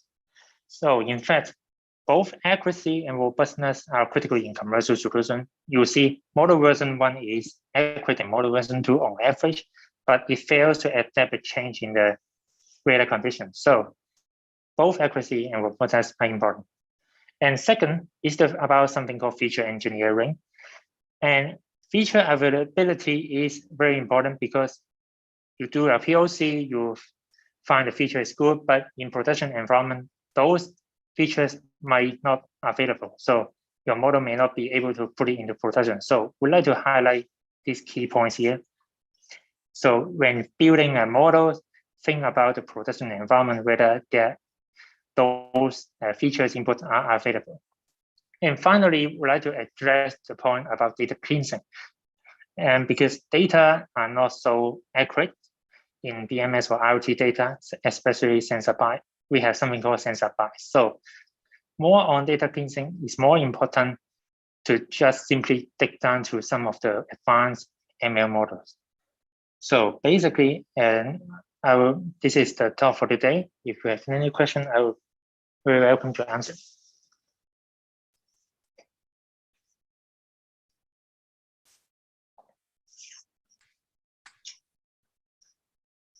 Thanks, Barry. So if you have any questions to Barry, so please raise your hands now. Or you can also type on the chat as well. So we will looking for any questions. Yeah.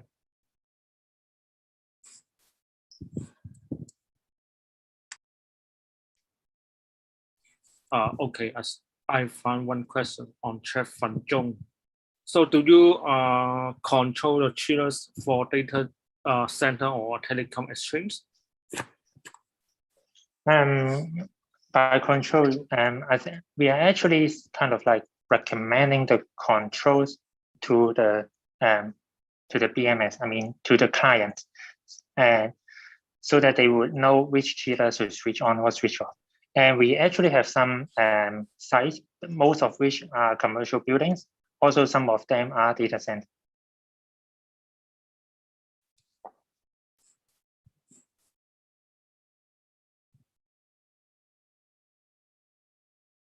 So and I also, So Chris also asked, only use our MSE to weigh your model performance? Well, actually, we this just show one of the metrics using our MSE, but of course, we previously also emphasized the importance, like whether the predicted cooling load and the actual cooling load falls into the same region of cheetah pattern operation. We also use that metrics, that is whether the cooling load falls into the same cheetah pattern operation as our metrics. So we also apply having other measures to measure our performance. So just showing our MSE here. Thanks, David. So any other questions? Yeah. Are there questions coming from VC? As mentioned, the sensors data is sparse and even unreliable. How may such case be discovered and tackled? Yeah. Oh, well, actually, we are actually adopting something called Bayesian method to find out whether the sensor bias is very critical or not. And then we do some data cleansing on our data and finally build a model. So actually we apply some of course, we do some extra data analysis, the EDA first, and then we apply something called Bayesian method to find out the sensor bias. Yeah. Thanks. So next questions from Christine Chen. Does it support all BMS bands? Okay. Okay, so this is about kind of like integration work from software to the actual BMS program. So our service is kind of like independent of the BMS branch. We actually deploy our services to our servers on site, and then we actually do some integration work with the actual BMS program. So it's what should I say? It's independent of the BMS brands, our solutions. Yeah. So a question from Tommy Cock, just for interest, does regional wins be considered as a feature, as it may also affect the head transforming? Well, yes, there's many kind of like weather conditions that contributing to our prediction model. But I would like to highlight is that again, that is the availability of the features. So most of the time, not all the features are available in the production environment. So have to think about these concerns when building the model. So that's why we didn't put most of the like winds or solar radiation to our production model. Yeah. So we have 2 minutes left for these sessions. Yeah. So am I found at least 2 to 3 more questions or message on the chat? So so bear with. Do you have any question you would like to answer on the chat? Yeah. You can select 1 or 2 from the chat. Yeah. Okay, let me see. Okay, so LL does it considering the aging of equipment to make recommendation? Yes, that's actually a very good question. We actually do lots of hard work to find out whether the data are representative. And what you are mentioning is like the cheetahs or bumps are deteriorating. And we actually have some platform called FDD, fault detection and diagnosis, to find out whether the equipment are actually aging. And about your questions is whether we put it in to make our recommendations, we would sort of like retrain our model if we discover that the the equipment is actually aging, we retrain some of the model, not critical precision model, but some other models, and then we put it into to capture the reality of the chiller plants. Yeah.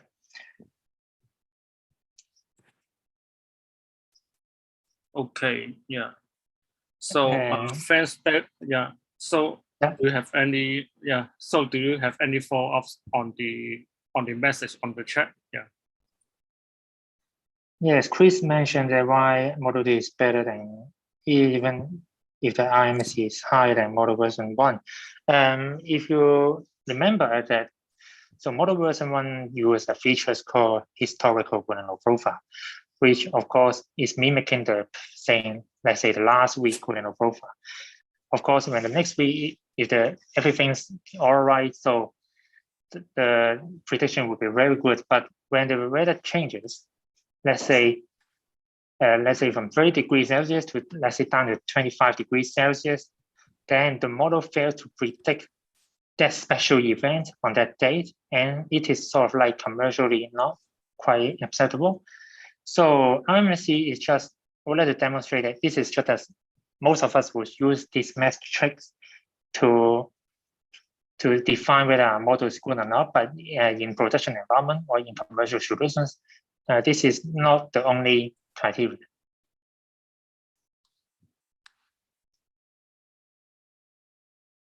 Okay. So thanks for Barry to give up a presentation today. Yeah. So we appreciate for that. So with you have so with the participants have any follow-up questions, you can contact with Barry. Yeah. So thanks again, Barry. Yeah. Thank you.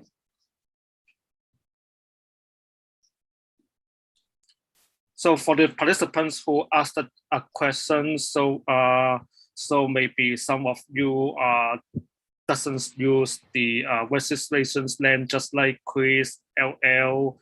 So it would be great if you can send me your registration name. So then you will have an opportunity to win a prize from our sponsors. Yeah. And then the VC, yeah.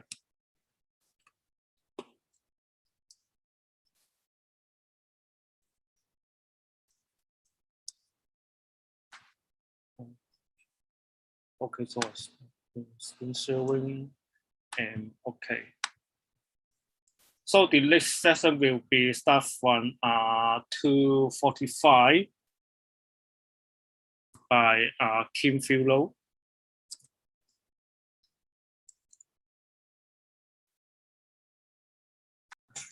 Hello. Kim Philo. Hello. Nice to meet you. Nice to meet you. Yeah.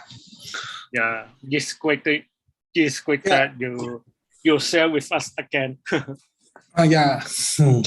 Because last year I joined PyCon Hong Kong 2 times. Yeah. Yeah. I try to share my screen. Yeah.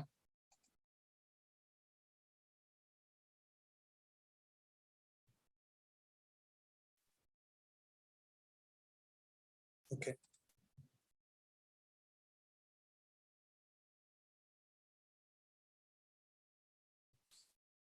Can you see my screen now? Yes. Hi to the video view. Yeah.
Sammy 嗰個聲得唔得 ？Hello， OK 啊 OK 啊，因為今日喺廣州個 office 嗰度，所以可能會好啲，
So we are going to start the next sessions.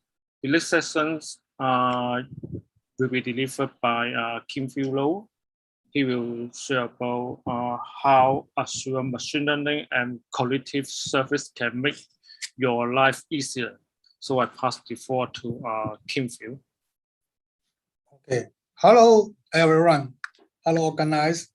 I'm very happy to join PyCon Hong Kong because I joined PyCon Hong Kong last year 2 times, and this time is 3 times. I love Hong Kong, and I think last year I am Microsoft MVP. Now I join Microsoft. I'm Microsoft card at the OK. So I think I will give you a very interesting topic this time. This topic is how Azure machine learning and cognitive service can make your life easier.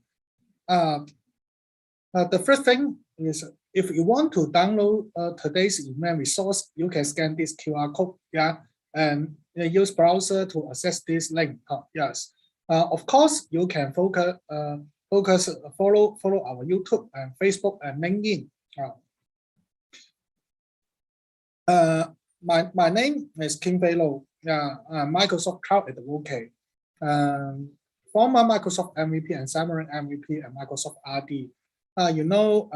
If you want to know something about me or something about some technology about artificial intelligence and mobile application and cloud at the native, you can follow my GitHub. And so I have one very good deep learning project in open source. This is TensorFlow.net. I think I focus Python, but I love .NET too. So I built a TensorFlow.net, can let more .NET to use deep learning and using C# language. You can follow this open source. And if you have any question, you can email me, Kim Phil at Microsoft.com, and focus my blog that to Kim Phil. My Twitter is LJH A304. Let's begin our session. Hello. The problem with AI, I think many people. Sorry to interrupt you. Kim Phil. Are you sharing your slide? No. Oh, I forget to share my screen. Yes. Oh, sorry. Okay. So I just checking whether is another screen. Okay. No, sorry. Okay. It's okay. Okay, go ahead. Oh, okay. Sorry, everyone. I think we can. If you want to scan get the event resource, you can scan this QR code and access this link. In the browser, and follow our Microsoft Hong Kong on YouTube, Facebook, and LinkedIn. Of course, I tell you about that. GitHub, open source project, and email and blog. You can find me. If you have any question, you can send email. If you want to learn more technology, you can follow my GitHub or my dev.to blog. Okay, let's begin to our session. The problem with AI. I think many people love AI because AI means artificial intelligence, but people say intelligence is important. I think artificial is important too, because some data is the big problem. Many people say data focus intelligence, but forget that you need to get data and some prepare some data and repair some data. So this is problem, and there is a huge demand to use AI and computer vision to solve business scenarios. AI technology is new and incredibly complex. I think, and if you join this session, you always use AI or want to know how to use AI. So I think AI technology is very important now. But expert talent is the primary limitation. Just like that, if you want to finish some AI project, you need to more all technology, just like you need to know Python, you need to know some machine learning, you need to know some deep learning problem technology. So I think if you want to be data science or some AI expert, you need to do more jobs and know more technology. And another thing is a solution. Now in the new normal, I think AI is very important too. It can help you to some your company and some startup company to finish some jobs and some different scenario and some industry scenario. Also, I think if you want to know AI, you need to do more jobs. But this session, I can give you all selection choice, different choice to finish AI project. Okay, let me go back to machine learning.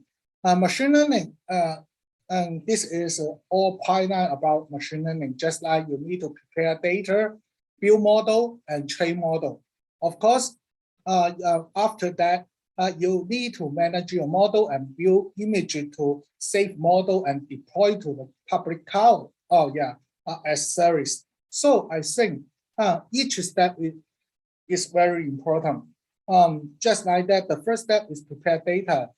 Just I say, data is important. If you have no data, you cannot build or machine learning or artificial intelligence. So I think machine learning, you need to finish.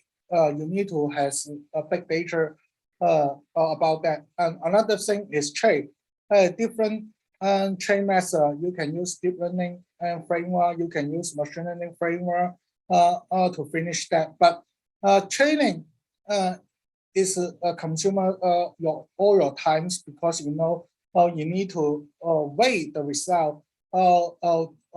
If you have many data, you need to have many times. Just like that, I have one GPU and I want to finish some data analyze or some training. I need to 8 hours. Oh, this is my job of the time. Yeah. Another thing is deploy to the public cloud. Yeah, deploy your model. Oh, but now many people say, this model is not well because the result is not good. So you need to go back to some data, change your method in artificial intelligence, and deploy your model again. So I think this is a very, very complex machine learning and pipeline. So if you want to know how to do this, I think that this is just like DevOps. Now Microsoft said that or some professionals said that is ML ops. It begins DevOps. It's just like our DevOps pipeline.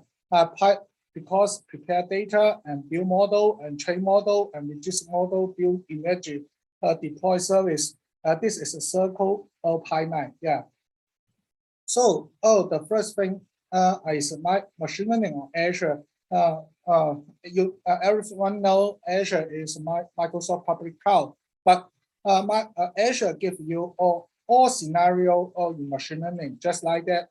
Powerful infrastructure, adaptive service, and popular framework, and familiar data science tools, and to make a special train model.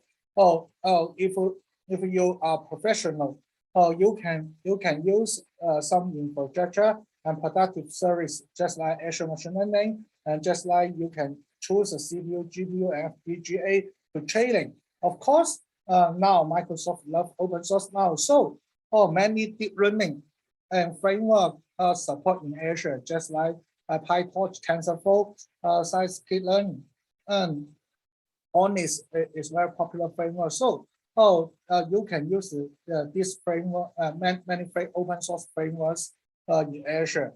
Another thing is familiar data source tools. Microsoft, you can use some Visual Studio Code or Jupyter Notebook to your machine learning projects. Of course, it supports PyCharm, and command line is of course it can do the same jobs. Today I will introduce some portrait model because if many companies not have artificial engineer, so artificial intelligence engineer. So they want, if they want to use some artificial intelligence projects, they want to use some public cloud support portrait models. Azure gives you vision, speech, language, and search portrait model on Azure. This we say this is cognitive service cognitive service. Because we focus vision, speech, language, and research. Just like vision, object detection, and some face recognition and emotion recognition. I think this is always a scenario, in different industry. Just like that, you can use some OCR project. You cannot write some code. Microsoft gives you a portrait model about that. You can always use Python to call API in Azure. You can use OCR function now. Just like that, you can use a speech, language, and web search in Azure Cognitive Service. Bring AI. Why we choose Azure Cognitive Service? Because it can build AI service. It can reduce your project progress step by step. You only use your language to finish this AI project. Of course, this cognitive service, it will support different AI platform. Just like that, we can put them in the Skype and some just like Zoom, just like Microsoft Teams and Facebook Messenger is the same. So this is very good. Bring AI to every application, and this is all scenario to AI applications. Microsoft Cognitive Service can do all the scenario. How I can do I can call Microsoft Cognitive Service is very important. Today I will introduce vision function about that. If you want to know some speech, language, knowledge search, you can find these resources to Microsoft Learn. But today I will only focus a vision and scenario. Just like I said, we can in the computer vision, we can use portrait and image tagging and object detection. Today, we can use object detection and landmark model and logo detect and some race detection and image detection. Understand over different things. This is the some numbers about that. But today our roadmap is a portrait, image tagging, and object detector can understand in 10 different things. Yeah, model available. We can push this model to Docker container. Just say you can use Azure Cognitive Service in the Docker and put you can let your artificial intelligence and Azure Cognitive Service run everywhere. I think we want to know how which scenario is suitable for this. Just like the AI scenario and some object counting and some automatic image tagging and for indexing and searching across video or image collections. So you can find that object detection. You can find this picture. You can see. You can count how many cars in this picture. Another thing is we can search the landmark. Another thing is image captions. Because today many people give you some pictures. Computer can tell what's this and how to do this. Just like that, this is motor bicycle, and you can a computer can set which bike do you ride. This is image captioning and commenting. Yeah. Possible scenario is automatic general image caption for accessibility. Automatic generate image comments for people assistance and personal interactions. So this is very good scenario. Another is OCR. OCR is a very popular functions in different scenarios. We can use some document OCR in 26 language, handwriting OCR in English, but we let the roadmap is multi language support that. We can I can show you some cases about that.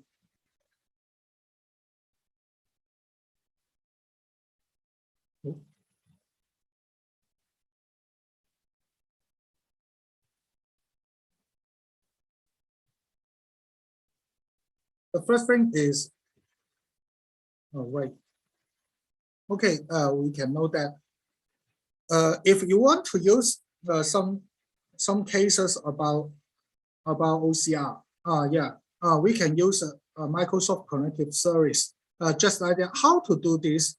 We can if you want to try if you want to try some Azure or already get Azure account, you can sign in your Azure portal. This way, great resource. Yeah, you can choose a great resource and then AI plus machine learning and select this computer vision. Yeah, this is a very basic Azure Cognitive Service functions. You can select this computer vision and select subscription. Of course, if you have some Azure for students and some group about that, and some region and some name and some pricing, you can use free pricing. Of course, if you have more cost per second, you can select standard S1. Yeah. Just I have already great computer vision about that. You can see this computer vision. Sorry to interrupt. Are you showing on another screen for the live demo, something like that? Yeah. Oh, okay. Sorry. Because we because last. Can you see the screen? Yeah, student demo. Yeah. Yeah. Okay. Yeah. Thank you. Okay, this is I have some technology problem about that. Yeah, okay. You can see the computer vision demos. Yeah. I create if you successful to create the computer vision function, you can get this endpoint and some manage keys. You can get this now, and then you can use Python to input subscription key and endpoint key from your Azure portal, and then use Azure Cognitive Service SDK to call this function. You can see that you can not focus OCR, how to write some OCR coding. You only need to focus how to use Python to call Azure Cognitive Service API. So this is a notebook about that. You can use this to call SDK and use some image, you can get the result. Another sample is I want to get some medicine information, and this is medicine pictures. You can see some simple Chinese title and something about medicine function. We can use this step by step. Just like that, we can use OpenCV and get image, and then we can use some Python API to call or recognize URL. This is OCR function URL in the endpoint and some keys. Yeah, you can get the result, and the result will give you the some title and some characters in the medicine. So this is very easy jobs. You cannot use some OCR function. If you in traditional you want to use OCR, you need to test web library. But now you only use API to finish this project. Okay, continue. Okay, Azure computer vision always can not only focus OCR or some image. You can use some face. We can get face detection about that. Each face landmark we can get 68 points. And Nomad, of course, we can focus some 3D face modeling, and this is a very good scenario in face API, just like authentication and some interactive install kills, people counting and crowd and analyze. Yeah.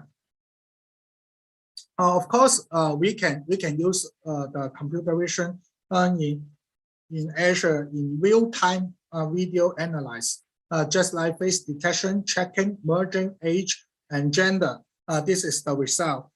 It's very more in some company. Yeah, it's very interesting. Yeah. Okay. Many people say, oh, okay, this is just a core API, but any more functions for some Azure in public clouds, we can use custom image classification. Just like that, if you can access custom vision.ai website, you can use this. You can give some low-code project to train your image classification or object detection in custom vision with no some deep learning framework. Of course, the train model you can download to deploy Android, ONNX, and iOS, and some cloud service. You can. I will show you some samples about that. The first sample is in the custom vision. You can access custom vision like this. You can input customvision.ai. It will let you to join the this portal. You can see that the first thing is a mask demo. I will set some mask pictures in that, and I want to detect some people with mask or without mask. So the first thing is tell the upload the mask picture, and then I will give some tests about this is mask. Yeah. Of course, you have no training in any codes. You only click this button and train for finish for this. You can see the prediction result. Okay. I will set some. This is very famous Hong Kong people in Olympic Games, Zhang Galong. Yeah, I think we can try to detect the mask. you can see that, okay, you only use custom vision to finish this. But people say, oh, this is cloud solution, but I think I will give this model can export to anything. Yeah. Just like I click the performance, you can select export. You can see that Core ML and TensorFlow and ONNX and Docfile and OpenWindow and some Vision AI Dev Kit. You can choose your solution in different platforms.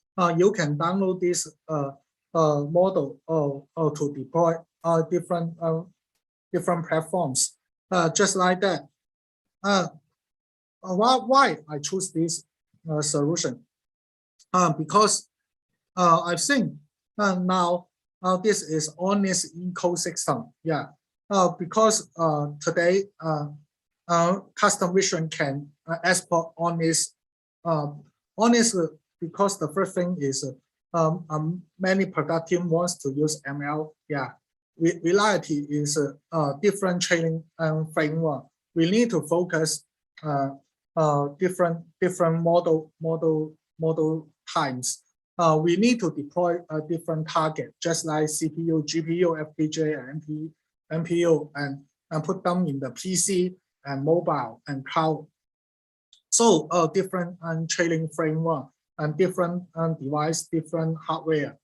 So ONNX is the file time and to model time to give different deep learning framework model to change ONNX to put to the different device, different hardware. More ML models research to productions. Of course, how do I get this ONNX model? You can download the model soon, and Azure Custom Vision can support ONNX. So, if many computer vision projects need to publish to IoT device, so we can change the ONNX model time. Yeah. We support ONNX in open source converting for popular framework, just like TensorFlow, Keras, scikit-learn, and Core ML. So our latest support PyTorch and CNTK. So you can use this ONNX to deploy to the IoT projects. Just like that, you can use PyTorch to finish this ONNX change. Yeah, and some Keras, some TensorFlow is good. So you can see that we can, if you choose ONNX project, you can use this just like that.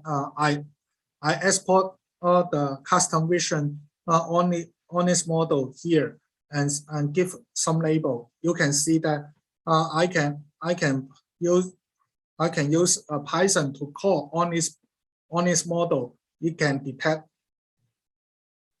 the mass in the local environment. Yeah.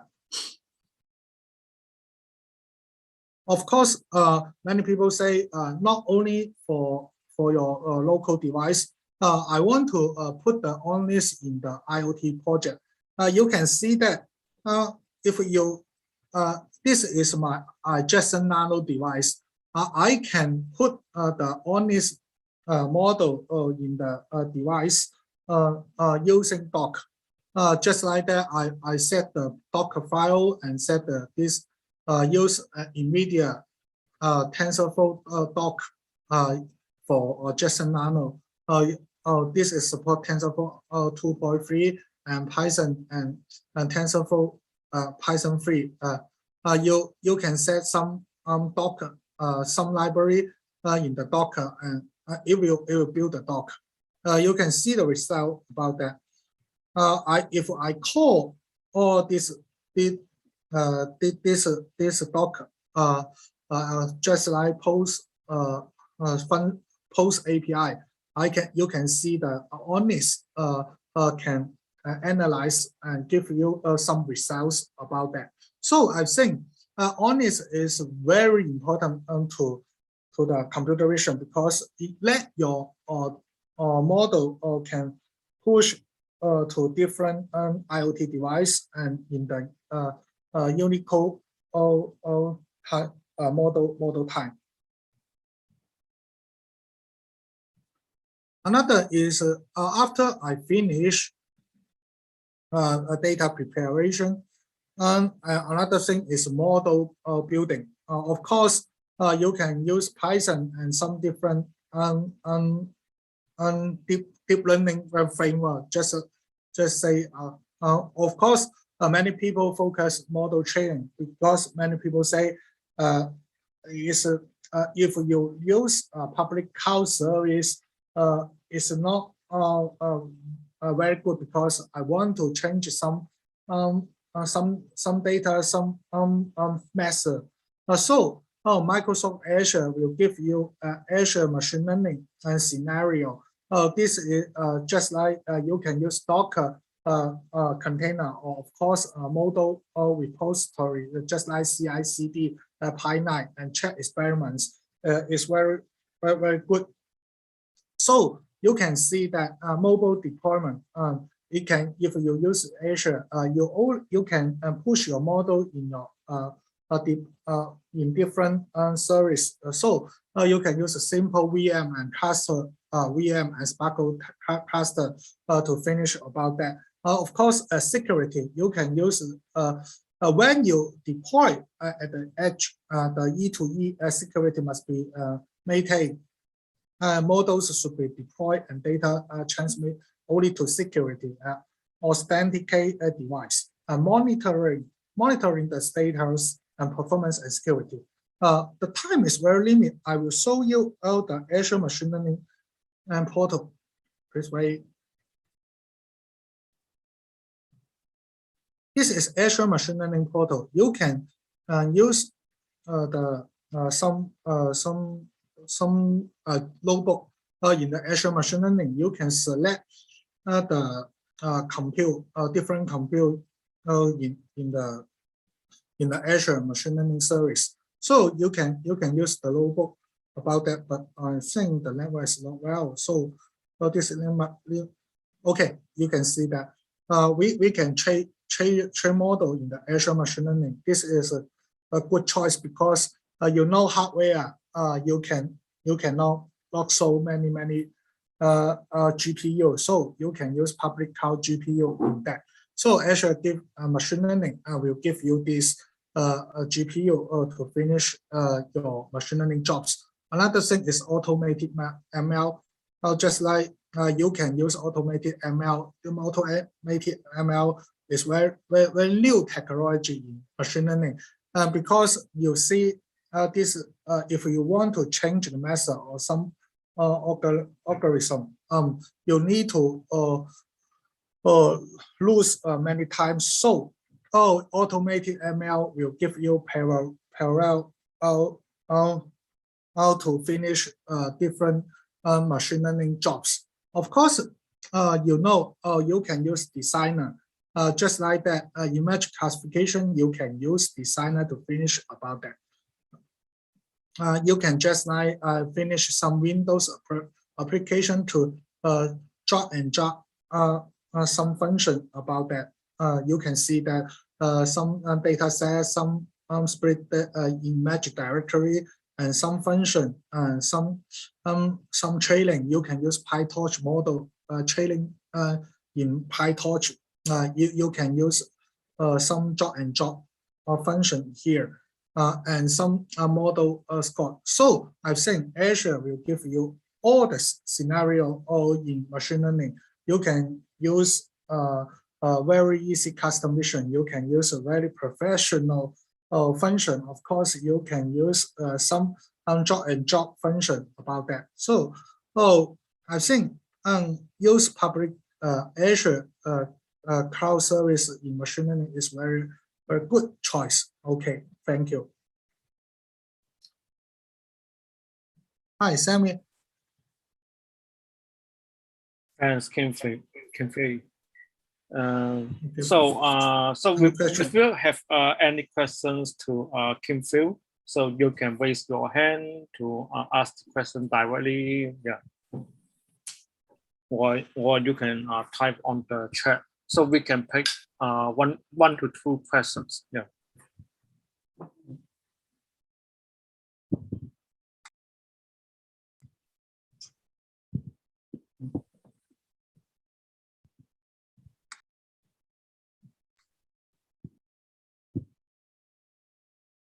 Yeah, and for those participants who ask questions, he or she will enter an opportunity to receive a prize from one of our sponsors.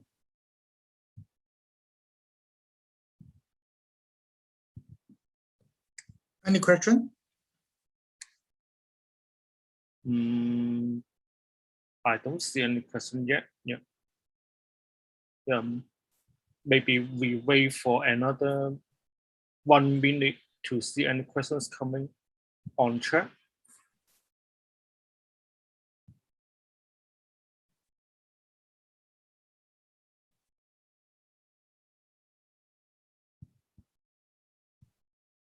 Kim Fei, can you share the screen which have your contact? Yeah, so they can contact you with they have some private of questions. Yeah. Okay, this is today's event resource, and oh no. I see the question because people say Microsoft is no open source. How to convince people to pay to use? Microsoft is open source now. You can use different jobs, just like a custom mission. You can register free account to finish 2 projects. And another thing is, if you want to do more or some open source project, you can use NNI project please wait.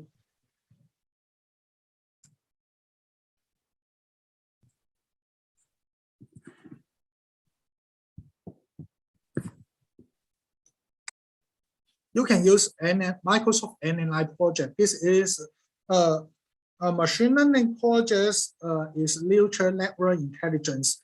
This is open source project, can help you to finish automatic machine learning and some machine learning case. Of course, Azure machine learning is on the cloud, but now you can use this open source project to finish your machine learning jobs. Yeah. This is a Microsoft open source project in machine learning. Yeah. So any other questions? So we can have one more questions. One more quick questions. Yeah. Another is if you want to get this event resource. Another thing is if you want to find me and get the resource today resource, you can access my GitHub and some or email to me.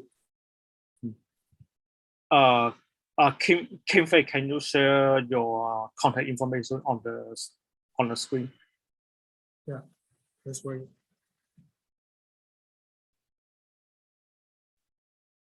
This is my contact information, and some if you want to subscribe to our free monthly developer. We still see your browser. Yeah. Okay. You still my browser? Yeah. Okay. Yeah. Okay. Yeah. Yeah. Yeah. We found that. Yeah.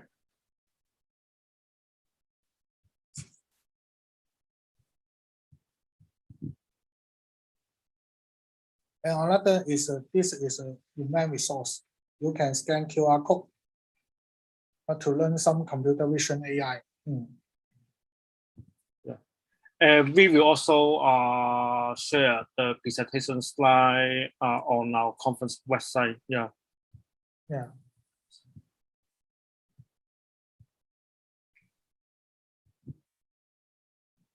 Okay. It seems yes. Okay. One more question is coming up.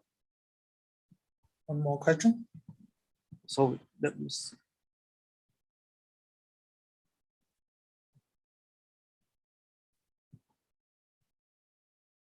can think, okay. Maybe I copy to the public.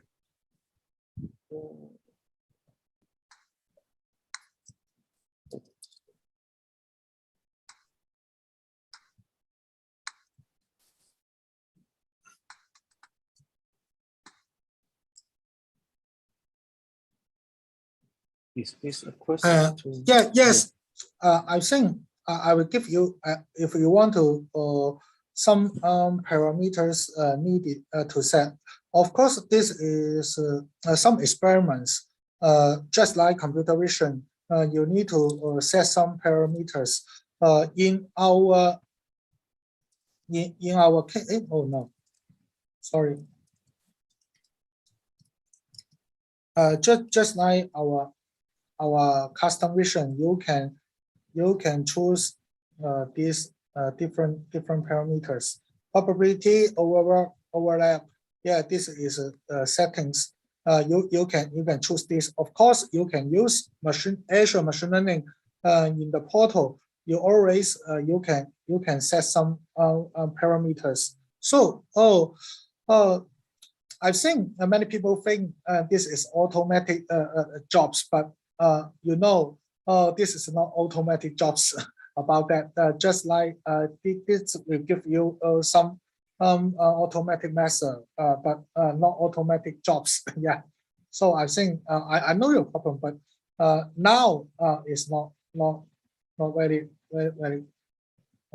well now. Okay.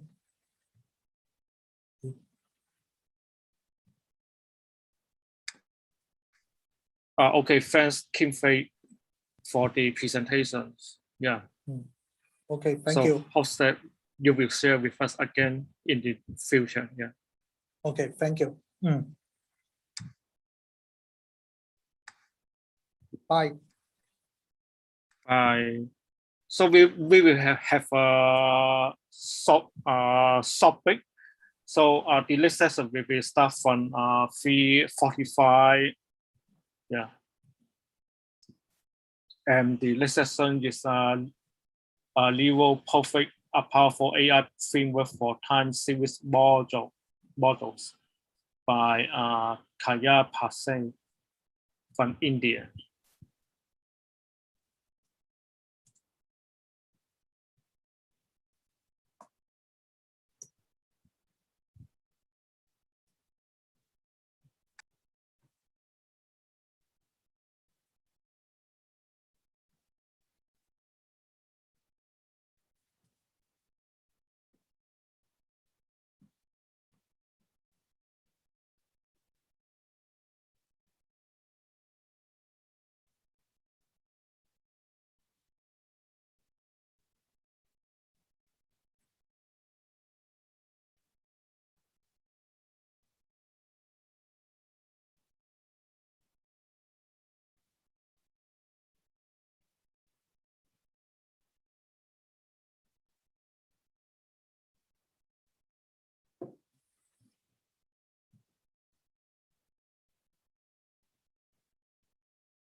So it's time for us to back to the conference after 15 minutes break.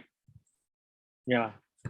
So the next sessions will be is that Kaya Pasan from India will share about a new profile, a powerful AI framework for time series models. So I now pass the time fast forward to the Kaya Pasan. Thank you so much for the warm welcome and the quick intro with my talk. So today I'm going to talk about Neural Prophet, a powerful AI framework for time series model. Before that, let me quickly introduce about myself. I'm Kalyan Prasad, a self-taught data scientist and analytics manager working with one of the startups based in Hyderabad. And I'm also a community first person. I love being involved with so many communities, and I've helped so many communities to grow. Currently, I'm a core member of these following communities like HiPy and PyCon India, PyCon Hyderabad, and also Humans for AI. And I'm also an avid speaker. I also love to give back to communities most of the time. So that's why I always look for opportunities to speak and share my knowledge with the communities. And I'm also a lifelong learner because there is so much things to learn in a life, so you cannot master everything in a single day. So that's what set of a mindset which I have with me. And I also mentor folks who reach out to me on different aspects of help. So I'll guide them accordingly. That's pretty much about me. And here is the agenda for today's talk. So we'll start with quick intro to time series. Then we'll talk about what is neural prophet and why we need exactly neural prophet and what are the difference between the original prophet and the neural prophet. And then we'll straight away jump into the action. We'll see some hands-on about neural prophet, and then we'll conclude the talk accordingly. Without any further delay, let me get started. So introduction to time series. So there are so many definitions on the time series which are available on the internet, out of which indicate same meaning in a different way. A traditional straightforward definition of a time series is sequential data order matters. So when we are talking about time series data, the main aim is to estimate how sequence of observation will continue in future. So observations are typically collected at regular intervals like every hour, weekly, daily, yearly, monthly, etc. For example, if you are talking about weather data, we may receive weather updates for every 10 minutes or every hour. Or if you are talking about something about IoT sensors like that, where we receive the data continuously. So depending upon the source of the generation, we may have different frequencies at which data is collected. Advancements in machine learning have increased the value of time series because there are so many prediction problems that involve time series component. That is why it is like booming in the industry now. Organizations also apply machine learning to time series problems to make informed decisions. They also do some forecasting in order to understand seasonal and cyclic patterns. That's the reason because time series forecasting helps us to predict the future values of a critical field which has a potential business value in the industry. I believe that time series has completely spreaded his wings. That is why it is like everywhere in the industry. Now, here comes our main topic, neural prophet. So here's a quick visual representation about neural prophet. So it is a Python library for time series forecasting. Neural prophet is based on neural network that uses PyTorch as a backend, and it has a modular architecture that allows so many features to be plotted in the future. And this library is heavily inspired from Facebook Prophet and ARNet libraries. And this library was developed by researchers in collaboration with Stanford and Monash University. And now, what more we need to know about neural prophet? This library is completely beginner friendly. One can easily set up and start building time series model. So you will see that in just a few moments. It also addresses pain points such as scale, customization, and extensibility. So what does it mean? Means this library or model is completely scalable, and you can also customize the model or adjust the model according to your needs. And the other thing is, of course, you can also modify or edit the code without modifying the existing code base. just like profit, neural profit is also decomposable with all time series components like trend, seasonality, auto regressor, laggard regressor, future regressor, and recurring events as well. This library is absolutely an updated version of Profit because it uses deep learning models such as ARNet for forecasting time series models. Now, why we need exactly neural profit? It aims to solve the seesaw of uncertainty. So what do I mean by here? I assume you are aware of AR models. So AR models are nothing new, but usually we would use linear regression fit with least squares instead of neural network fit with a back propagation. ARNet mimics the traditional AR process with a neural network. So it is a single layer network that is trained to mimic the AR process in a time series signal, but at a very larger scale than the traditional models. ARNet also scales much better to the larger data sets and more inputs. For example, if you look at the below graph, it shows that the training time of ARNet doesn't increase exponentially when compared with AR order. So this is the ARNet graph and this is the AR order. It doesn't increase exponentially when compared with AR order. One thing I would also like to talk about here is about the p-values. So the p-values here are the number of the values used, number of the autoregressors used in the AR model, not that p-value which we associate forecast in the hypothesis technique. So this is something you should really keep things in mind. Apart from ARNet, neural profit also upgrades profit linear external regressors to feed foreign neural networks because deeper is equal to better, which means the better we get the model, so the better we get the results and the better we have accuracy. Last but not least, adding neural network to the profit has a downside because it increases the learnable parameters dramatically. To cope up with that, neural profit relies on PyTorch framework as a backend instead of a STAN, and it trained with stochastic gradient descent. So STAN is nothing but the state-of-art network which for statistical modeling and highly computational for statistical performance. And here comes the difference. So as the name suggests, neural profit is similar to profit, but it throws neural network in the mix to spice up things. When you are exploring time series data at any point of time, you will definitely encounter a popular package called Facebook Profit. So this library has gained a lot of popularity due to the fact that it provides a very good results in terms of accuracy and interpretability. And the best part of the Facebook Profit is it automates a lot of elements for the user, such as hyperparameter selection, feature engineering, etc. That is why this library is very straightforward to the user, like data scientists or any other folks who are playing with the time series data, or even for the folks who has very less knowledge, they can easily use this library. And when it comes to neural profit, the author also had the same thing in mind while developing this library to retain all the advantages of the profit while improving accuracy and scalability. So, and using ARNet to combine the scalability of a neural network with the interpretability of AR models. So here are some of the core differences which are featured in the neural profit comparatively with the original profit. The first one is like gradient descent for optimization. So neural profit relies on PyTorch as a backend, which makes model much faster. The performance of model will be much faster compared to profit.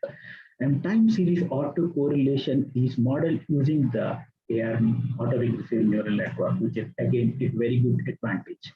And laggard resources are modeled using a separate feed-forward network. As I mentioned, it takes a separate feed-forward network for the laggard resources.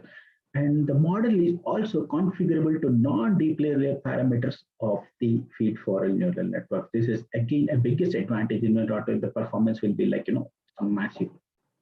And it also offers custom metrics and losses. Apart from these features, another great feature of a neural profit is it gives a developer access to the ARNet library, which was developed by Facebook. So That's these are the core differences for the neural profit, which makes the model much faster.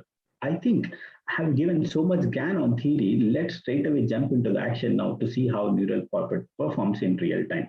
So let me switch back to my code notebook now. So here is the code notebook for neural profit. So basically the goal of this notebook is to show you about neural profit and how it is used for time series modeling. And I'll also show some various techniques to visualize and manipulate time series data, and also show some important various techniques which are involved in neural profit. So when it comes to installation of neural profit, so there are similar ways you can do it. So the straightaway process is you can simply pip install neural profit, or if you want to run neural profit in a Jupyter notebook, you need to install neural profit live. So this will allow you to enable the live plot loss in the fit function to give live plot for the training and validation loss, so which you will be seeing in some time. And if you want to get an up-to-date version of a neural profit, so simply you just go to the GitHub page of a neural profit and clone the repository and start playing with it. So in this, so for this demonstration, so in my case, I have installed the live neural profit. So it took some time to install because this package is a heavy package and it uses Torch. So that is why the loading time requires 2 to 3 minutes of time. So which I have already installed here. Again, I'm running for you now, so you can see. So it takes 2 to 3 minutes time. Okay, it's already done now. Okay, cool. So basically this notebook consists of a 2 section. In the first part of section, we'll be talking about creating a simple baseline model of a neural profit. In other section, we'll dig into bit detail about neural profit and we'll see what are those things. Okay, so as usual, we'll import necessary suspects here. So I have imported libraries like mandas, matplotlib, cbon, and from neural profit, I have also imported random seed, and I have set random seed with random number to ensure that results are reproducible on subsequent model run. So here my random number is equal to 0, and I'm loaded my libraries, and for this demonstration, I have taken the retail CSV data, which is from neural profit page. So have run the data. So here are the first 10 rows and here are the last 10 rows of our data. So just like profit, neural profit also need to require some reformatting on our data frame before we pass to our model.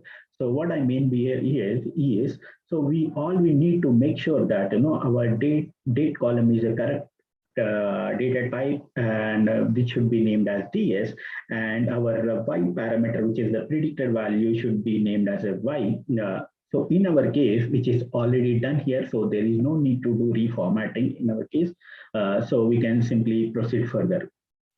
So creating a simple model. So in neural profit, we can simply create a model and validate with very few less lines of code. So let's see that.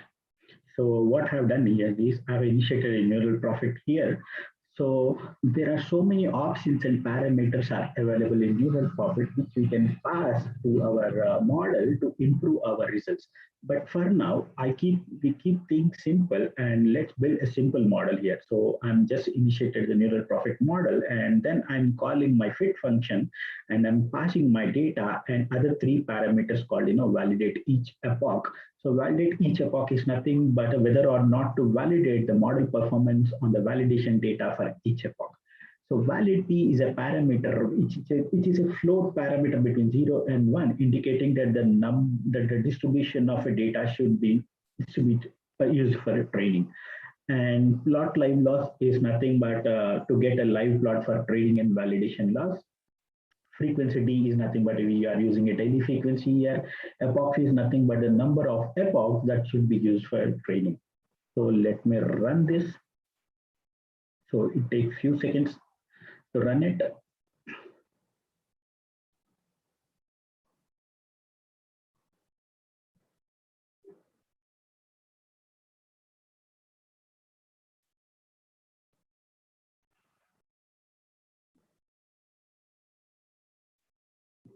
Okay, it is running. So if you observe and notice how the plot and live loss are changing after each epoch. So did you notice that? So let me also rerun it again.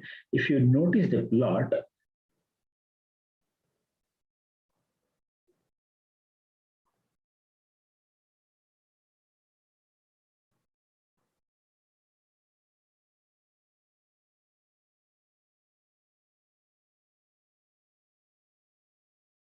okay.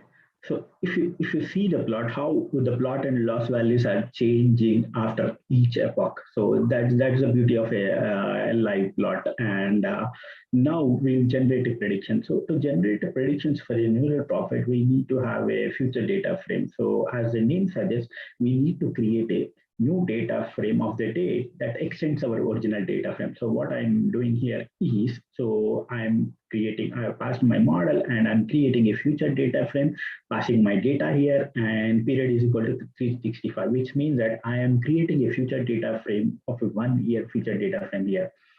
Then I am passing my future data frame to predict function so that it will return the forecast. So once I execute this, so here we got our future data frame. So if you also notice, so our data starts at 1992-01 and our data ends at 2016 1 May. If you look at our prediction future data frame, it starts at the May 2016 second and it ends with 2017 1. So we got a 1 year data frame now, and it also identifies the y-hat predictions, trend, seasonal, yearly values as well. So that's again the beauty here. And one thing we should also remember here is it is common that no y and residual values to be none. So that is the expected behavior. So you don't need to find that. So we have created a future data frame. Let's plot our model forecast. So it's very straightforward. We just need to pass the future data frame here and we are to our model.plot. So it will generate the plot here. So notice how model is able to learn the seasonal pattern for our retail sales data for on our future data frame. And you can also plot the model plot component. So this process is known as a time series decomposition. So if you look at the trend looks a very solid downward trend here. And if you also look at this graph, the seasonal ELT, particularly January is quite the busiest month comparatively with other months. So if you see the seasonality, December being busy month comparatively with other months here. So these plot components are very important for domain experts because they visualize these plot components to see insights. They visualize this component to visualize on the overall forecasting process and adjust their model accordingly. So these plot components play a very important role in the model building.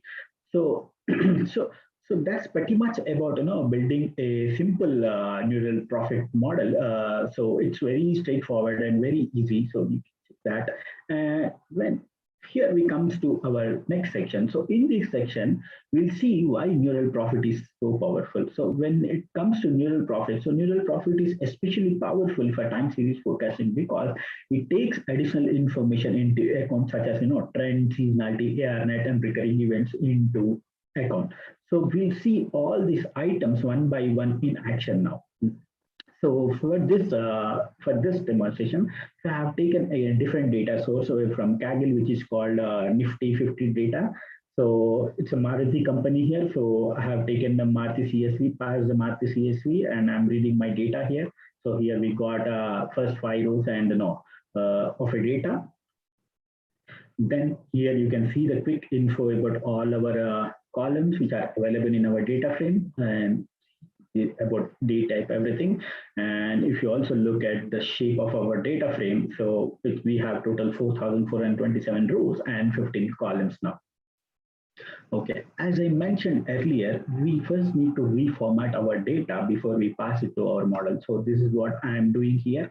So I have created a new data frame variable here, and from my original data frame, I am selecting date and VWAP column. So VWAP is nothing but the volume weighted average price. So volume weighted average price is a trading benchmark for traders that gives an average price of a security traded throughout that day. And this price is really important for traders because it gives an insight to both trend and the value of a security. So for this demonstration, so I am taking my future prediction price as a VWAP. So then, as I mentioned earlier, so date should be the current date type. So in our case, the date is actually an object. So it should be a date time stamp here. So that's the reason I'm converting my date from object to date time. So this is what I have done there. So once I execute this, so we'll get a date and volume weighted average price values. So let's start with the trends. So what I'm doing is I have selected my data frame and passed this column and just simply plotting to see how my volume weighted average price has been.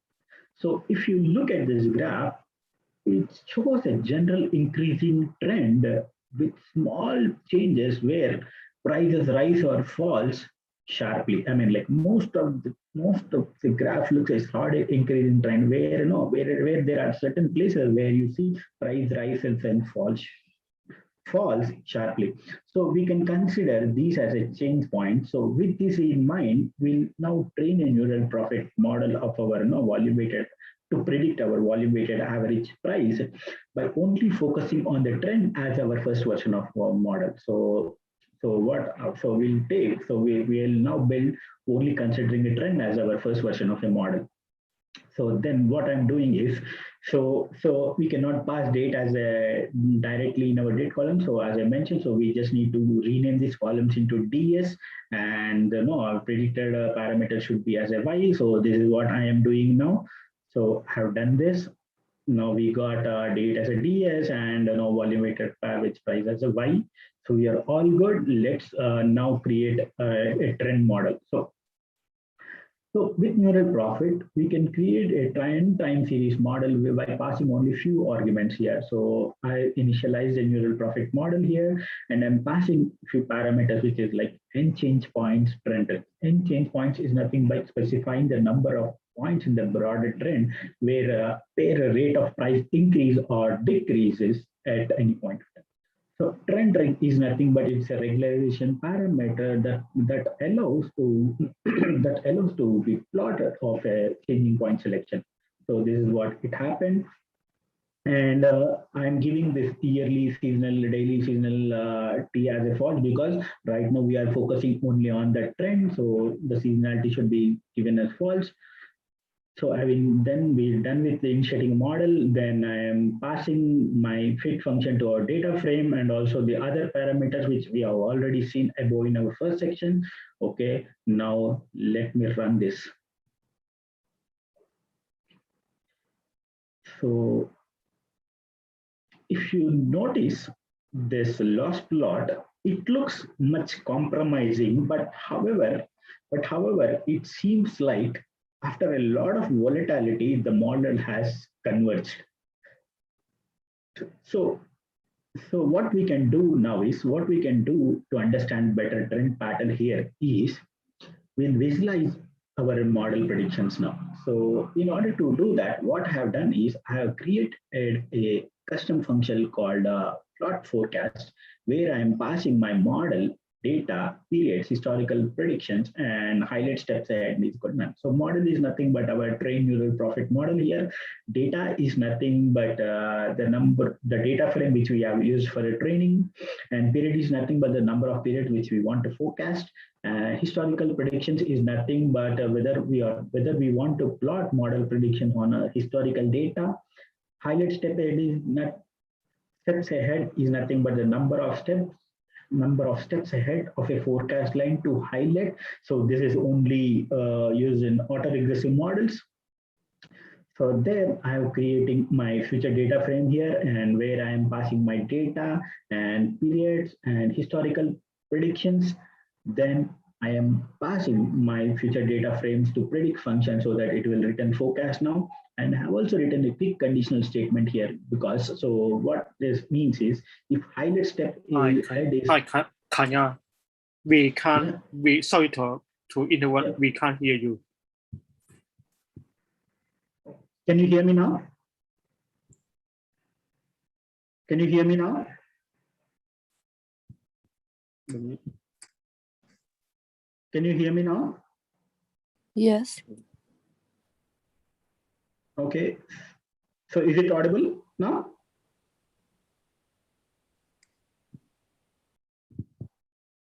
Is it audible now?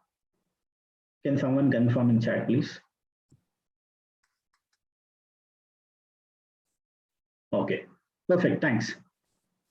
Okay, so where I am, so I'm talking about this conditional statement here. So my conditional statement here is if highlight step ahead is not none here, so I want my model to highlight the step of head each forecast line. So I want my model to highlight all these things. Otherwise, I just simply want to plot my model forecast. So this is what I have done. Let me run this. Now I am calling my plot forecast function where I am passing my model and data frame and giving period as 60. So now we can visualize our stock price based on historical data and as well as its forecast data. So this plot includes the forecast plot on historical as well as a future. So let me also. So first, let's see this. So it is evident that the model is able to capture a general increasing trend for our stock price. But however, if you look at the model seems to suffer with underfitting here, particularly if you look at 2019 and 2020 period that was likely used for validation. So we can also better analyze this plot. So I'm again calling my function, passing my model, data frame, period, historical. So this is a forecast plot without not showing about the historical prediction. So this looks like a solid increasing trend here. But something I'll tell you in reality that if the stock price was that easy to predict, so based on this straightforward increasing line, if stock price was that easy to predict, no one in the organization would generally hire a financial advisor to manage their portfolios. Makes sense, right? Because this shows a solid increasing line. It was quite easy to predict here, but this is not happen in reality. So what we'll do now, so what we make our model much better. So we'll pass some seasonal parameters here to make our model more realistic. So let's do that. So here comes the seasonality. In most often, time series involve seasonal patterns, which is even true for stock market prices as well. So we'll pass some yearly seasonal parameters to our model and see how our model performs. So again, I initialize my neural profit model and rest all parameters same. Only thing I'm changing here is the yearly seasonal parameter true, which means that I'm passing my yearly seasonal parameter and rest all remains the same. Let me run this module. So let's look at our live plot now.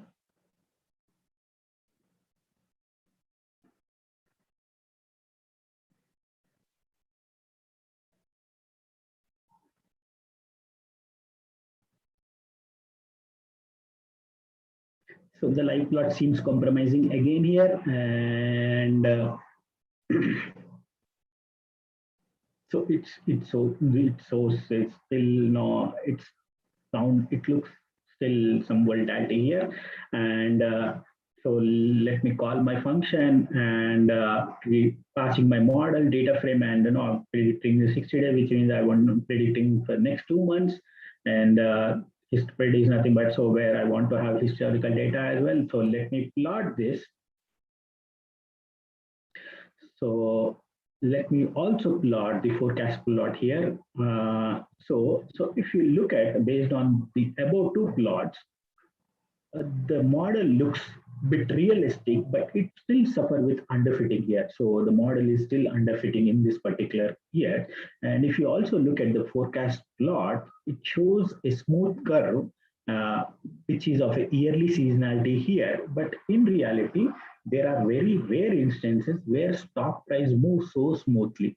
If you remember, most of the stock prices look with uneven and jagged lines. So if you they don't look like very straightforward lines or in smooth curve. So most of the lines will be zigzag and or uneven lines.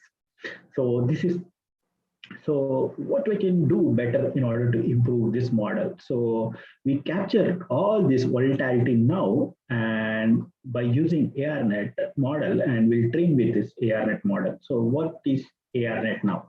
So ARNet is an auto-regressive neural network model that is especially used for time series modeling.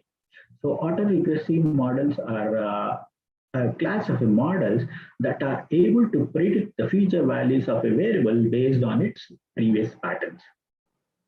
So we can train our ARNet model by passing a few parameters here. So let me initialize my model here, and so here I passed n forecast and n lag. So these are the parameters which I passed, which is nothing but, so we are training our model, and our model want to predict our prices of Maruti from the historical price to future 65, historical 60 days to future 60 days, which means that, so I want my model to predict based on historical 60 days to future 60 days. So these are not, this is what it means n lags and n forecast here. So rest all arguments remain the same. And again, now I am fitting my model here. So let me run this. So once I execute this, so we'll get a smooth loss MSC, MAE values here, and we'll see that now.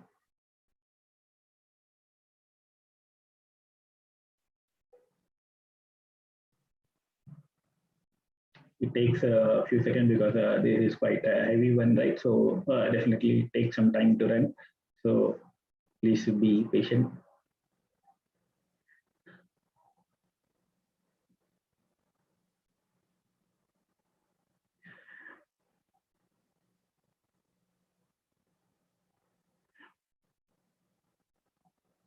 So far, if you have any questions, so feel free to drop out in the chat, so I'll be happy to answer in case if you have anything.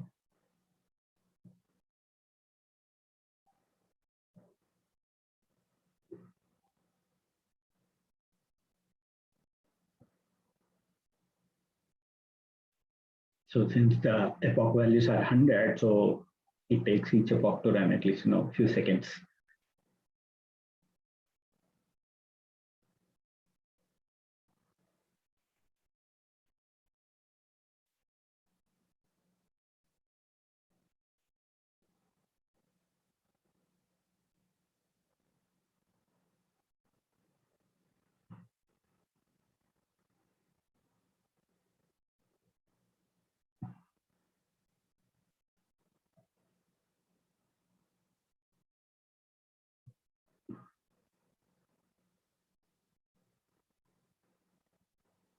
Okay, so here we got our loss values, mean absolute error values, mean squared error values, and reg loss values. So you see the values of different volatility. So instead of looking at this number, so let's plot this to understand things better. So let me plot our ARNet model here, forecast model. So see the graph here, and let me also plot this model forecast plot as well, and then we'll talk about this. So based on the above two plots, okay, so this is a forecast plot and this is also a forecast plot including historical prediction. So based on the above plots, our ARNet model makes predictions more realistic here, makes more realistic here, and it also managed to capture the uneven lines in the movements of the stock market. So if you see the forecast, the model is able to capture the uneven lines in the movements of the stock market. So that is the beauty of the ARNet model here.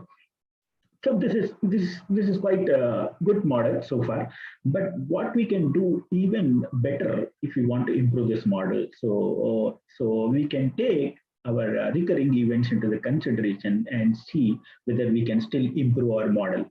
So let's jump into the recurring event. So often when forecasting time series models, we take recurring event into the consideration. So this is exactly what I'm doing here now. So again, I've initiated the neural net profit model and passed all these parameters here. Then I'm configuring my model to take the dates of the holidays into the account now. So I'm giving it Indian holidays here. So because since Nifty is a national stock exchange of India, so I am considering Indian holidays here. And I'm also passing a parameters called lower window and upper window, which means that I want my model to capture the prices impacted before and after the holiday, which means that if today is the holiday, I want my model to capture the prices impacted yesterday as well as tomorrow. So this is what this parameter means here. Now I am fitting my model here. So let me run this now. So it takes a few minutes to run to get our losses and errors as well.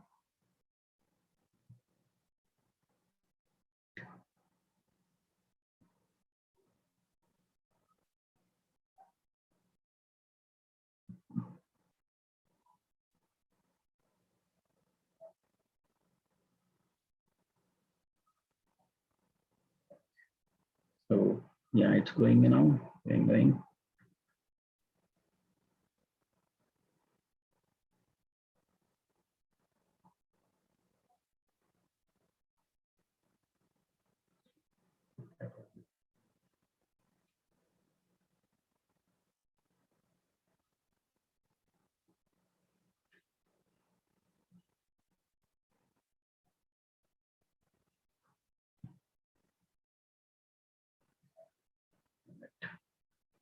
It is 52.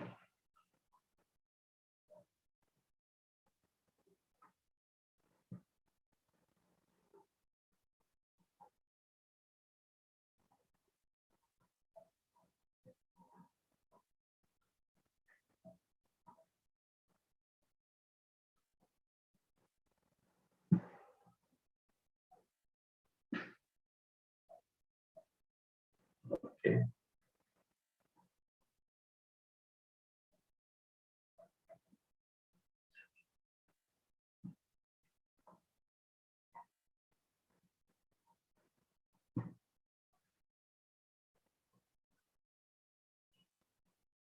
So the thing is, the processor should be a bit faster so that we'll get the results quite quickly. Unfortunately, my processor is a bit slow, so that's the reason it's taking some time here. So we got values of our loss function, mean absolute error, mean square error, reg loss here. So in order to understand this, so let me plot now our forecast. So so this is how our plot looks even after considering recurring events into the consideration. Let me also plot the forecast data here. If you all see, it also captured some movements here.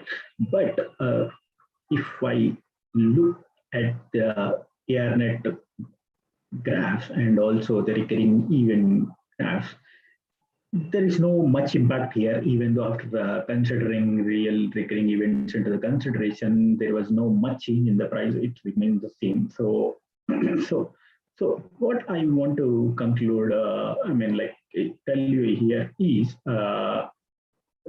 predicting the stock price is not that easy, but still our model has done a good job in terms of capturing a general trend patterns for our stock price.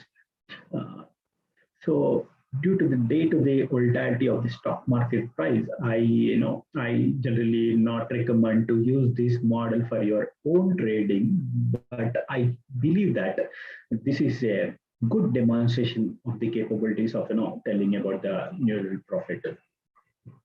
Lastly, what I would like to tell you is there is so much thing that you can do with neural profit, but hopefully this is something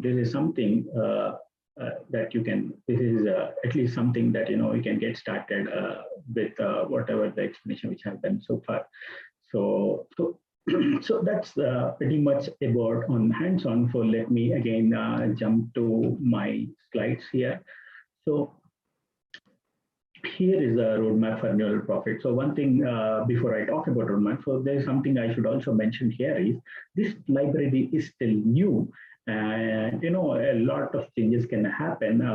So you should remember one thing here is not all the features which are there in the original profit are already implemented in this neural profit. So for example, so logistic growth for trend component, this is something they need to add the feature. Support manual data, incorporate time series feature for improve forecast accuracy, model bias modeling, and unsupervised anomaly detection. So all these features are yet to be added in neural profit. And if you want to refer the neural profit, so go to their page and GitHub page, and also look at the ARNet model page. And there is also a great article about comparing neural profit and profit differences. So feel free to explore and experiment, and let me know if you find out any interesting results. Feel free to share with me. I'll also happy to learn and gain things from you. And thank you. And of course, it's always take the time to take seriously. And that's pretty much from my side. I'll happy to take questions if I have anything. I'll stop sharing my screen for a moment now. Yeah, thanks for your presentation. So, with the participants have any follow-up questions to Kanya, you are welcome to contact him. Yeah, we will share his slide on our conference website, and also we will edit the video and then upload to the YouTube as well. Yeah. So the participants can also find the some of the content information on the in the chat folder. Yeah.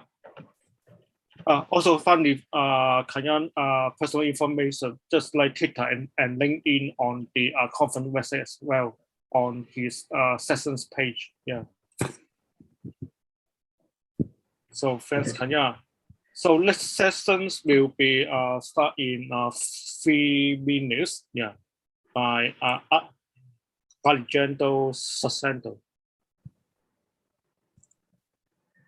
Okay. So, sorry, I didn't get you. What you were saying? Sorry, Shami, I didn't get you actually. What you were saying? We will start the next session. Yeah. Okay, so thank you so much for the opportunity to speak at PyCon Hong Kong, and it was a really great honor to speak at your place. Thank you so much. Yes, thanks, Kayan. And we hope that you can recommend our conference to your friends as well. Yeah. Sure. Thank you. Yeah. Thank you.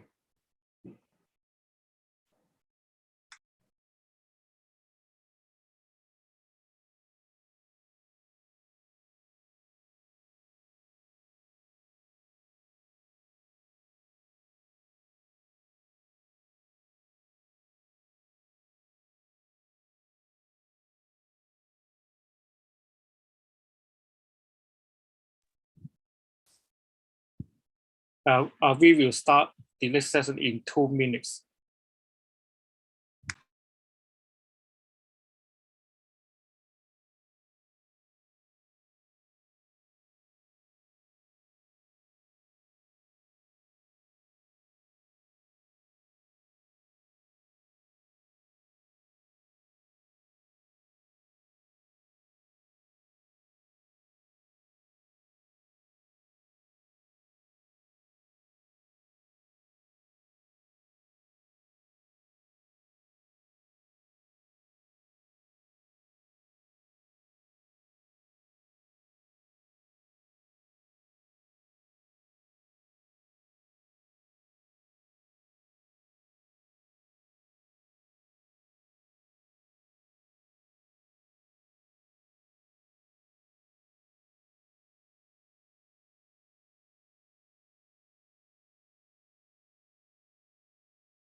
Okay, so we are back now. This session will be the last session of today conference. The next session is pitching the data science gap in production machine learning with Tempo GP2 at scale. The speaker is Andrew Sacendo from London. So I pass the floor to Andrew.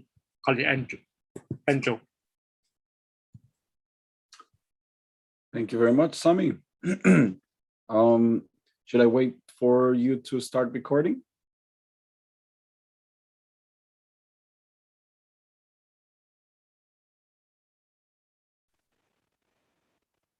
Yeah, okay. Perfect. Thank you very much, and welcome everybody to my talk, Bridging the Data Science Gap in Production Machine Learning with Tempo, GPT-2 at Scale. So just as a heads up, you will find the slides in this link at the top right, and you will be able to find the reference to all of the open source examples that we're going to be covering in this session. So a little bit more about myself. So my name is Alejandro Saucedo. I am engineering director at Selden Technologies and chief scientist at the Institute for Ethical AI, as well as governing member at large at the ACM. So a bit more about Selden. So Selden is a machine learning deployment and monitoring open core company. So we basically have one of the most popular open source Kubernetes based machine learning deployment frameworks. And as a company, we offer enterprise management of machine learning at scale for serving, monitoring, observability, etc. And the Institute is a research center based in the UK, focused on the design, development, and standardization of the responsible use and operation of machine learning systems. So today, what we're going to be doing is delving into a broad range of very interesting topics. So this will include talking a little bit more about what we refer to as the data science gap in MLOps or production machine learning. And we're going to then talk about some ways in which we can address this gap by making it easier for data scientists to productionize models at scale. We're going to be doing this using this framework called Tempo, as well as Selden Core, Triton, and a couple of other frameworks like ONNX and ML Server. And we're going to be taking a very practical use case. So it's going to be quite an interesting session. So we're going to be talking about quite a lot of relevant topics. So to start with, let's talk about some of the challenges that data scientists face when scaling their machine learning capabilities, right? Once they train a model, they want to make it available for business consumption. One of the things that data scientists end up getting stuck is dealing with the complexities of production software, right? And this, of course, tends to happen more once you start having more than a couple machine learning models in production.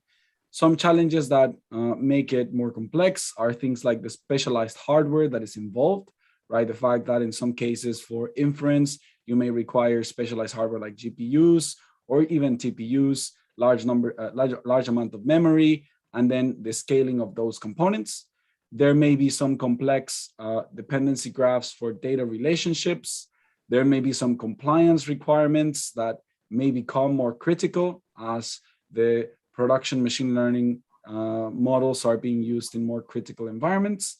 And there's also the need for the reproducibility of the models themselves, the code, the data that goes through them for both diagnostic and auditability purposes.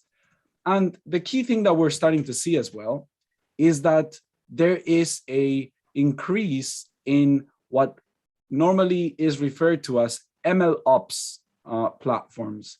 These are basically end-to-end, large scale or at least larger scale systems that allow data scientists to productionize their models throughout the entire machine learning lifecycle, So the data processing, the data labeling, the feature engineering, the training of the models, and then the serving and deployment of the models, the monitoring of the models, the evaluation of the models, et cetera, et cetera. Now, one of the challenges that we see is that even though these MLOps platforms do introduce capabilities to scale models, they do introduce a lot of potential red tape and limitations, specifically to the data scientists, still creating barriers that limit and introduce deeper involvement and kind of suboptimal processes between the data scientists, the machine learning engineers, and the DevOps personas. And ultimately, the main way to address this is to ensure that when a data scientist is able to create a model, they don't have to wait until it's deployed in production, such that they have to ask a DevOps person to see why it failed, or to fetch the logs, or to have to look at the Kubernetes environment, because the data scientist would not want to, or would not require to actually delve into those level of infrastructure complexities. Now, the proposed way of addressing this is through functionality that would be targeted, or tooling that would be targeted for the data scientists to be able to test, evaluate, and extend as much as they can in their training environment, such that when the models are handed over for those latter production environments, those are actually fully tested, they are much more robust, and they are going to be working as the same sort of expectations as they had in their training environments, providing some tooling that makes it all easier. So the way that we're going to show how to do this, we're going to be taking the GPT-2 model. And the reason why is because this is a slightly more complex, more advanced, state-of-the-art machine learning model. If you are familiar with GPT-2, what this allows you to do is to provide an input text, and the model would be able to predict what could be the next token to generate text. And it actually has been used for a lot of very interesting use cases to provide human-like text generation. So examples of this include online text games, adventure games that allow you to create a full-on environment and interact with it in a pretty special and specific way, as well as other potential use cases that allow for automatic generation of text, right? So this is a very interesting machine learning model that has been trained on, millions of parameters, or a very significantly large, data set that we would benefit from being able to deploy in specialized hardware in scalable environments. So that's why we're taking this use case. How we're going to do this, we're going to, as mentioned previously, use Tempo to simplify the productionization process for data scientists.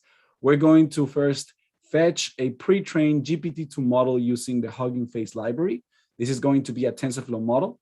We're going to optimize this TensorFlow model by exporting it into the ONNX format. We're going to talk a bit more about that. And then we're going to be leveraging Tempo to allow data scientists to first deploy their model inside of Docker in their local environments without having to deal with any of the complexities of the overall machine learning engineering complexities. And then once they're happy with the way that they can interact with the model, they're going to be able to very easily just push it to Kubernetes into a highly scalable environment without having to deal with any of the complexity, using this framework called Seldon Core as a Kubernetes backend, but without having to deal with any of the complexities. And this will become a little bit more clear as we delve into the actual hands-on example. As I mentioned, the example and links are on the slides, and you can find them over here. So let's get started. Let's first fetch the model and optimize it. As I mentioned, we're going to be using the Hugging Face library, which is a transformer-based library that has a vast amount of pre-trained models that you can actually leverage. And it is as simple as just importing from the transformers module, the GPT-2 tokenizer and the model. We will see why we need a tokenizer and a model, but this is as simple as just fetching it directly from their library. The reason why we actually need both the tokenizer and the model is because, let's take this example. So let's assume that we actually want to provide the model this input of I love artificial intelligence. We would actually store this in a variable. We would then actually use the tokenizer to first convert this text into machine readable tokens that then the model would be able to process. In this case, it would be the bunch of tokens, which are the representation of each of the words, which then we would be able to provide to the model to generate our text. So now we would get as the output of the model, the generated text of, I love artificial intelligence, but I'm not sure if it's worth, right? So it's actually generating human-like text by just using the model. Now, one thing that we need to remember is that the model can only generate one token at a time. It actually predicts the next token. So whenever we give the entire text, it predicts one token, then we use the new text to predict the next token, right? So here we're saying I want to generate, maximum of 20 tokens.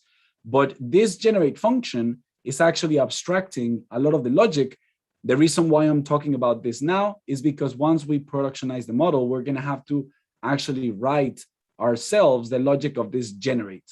So the way that this is actually doing it is using the greedy algorithm. What that means is that whenever you perform a prediction with the GPT-2 model, what you actually get is the probabilities of each of the tokens to be the next token, right?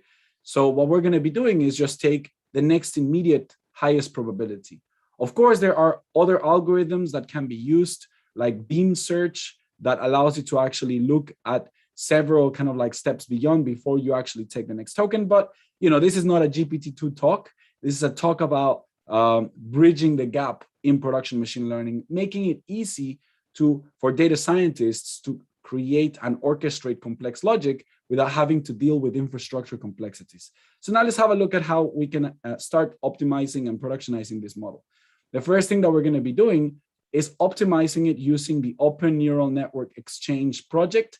This is a Linux Foundation project that allows the exporting of TensorFlow, PyTorch, and other type of deep learning models into a format that is not just easier to manage, but also it allows for deeper optimizations, right? So it allows for better performance and more sort of nuanced optimizations, right? So we're going to just be using a simple command to take a TensorFlow model and convert it into that ONNX format. Now, the question is, we're talking about running it locally, right? But so far, I showed you how you can run it on Python. But how can you go from, I can run it in my Jupyter notebook as a model into I have a service that can be consumed for business applications, right? Like the game that I was showing you earlier that was able to allow users to actually play a text-based adventure game, right? How can I expose it into that without having to deal with all of the complexity of the infrastructure?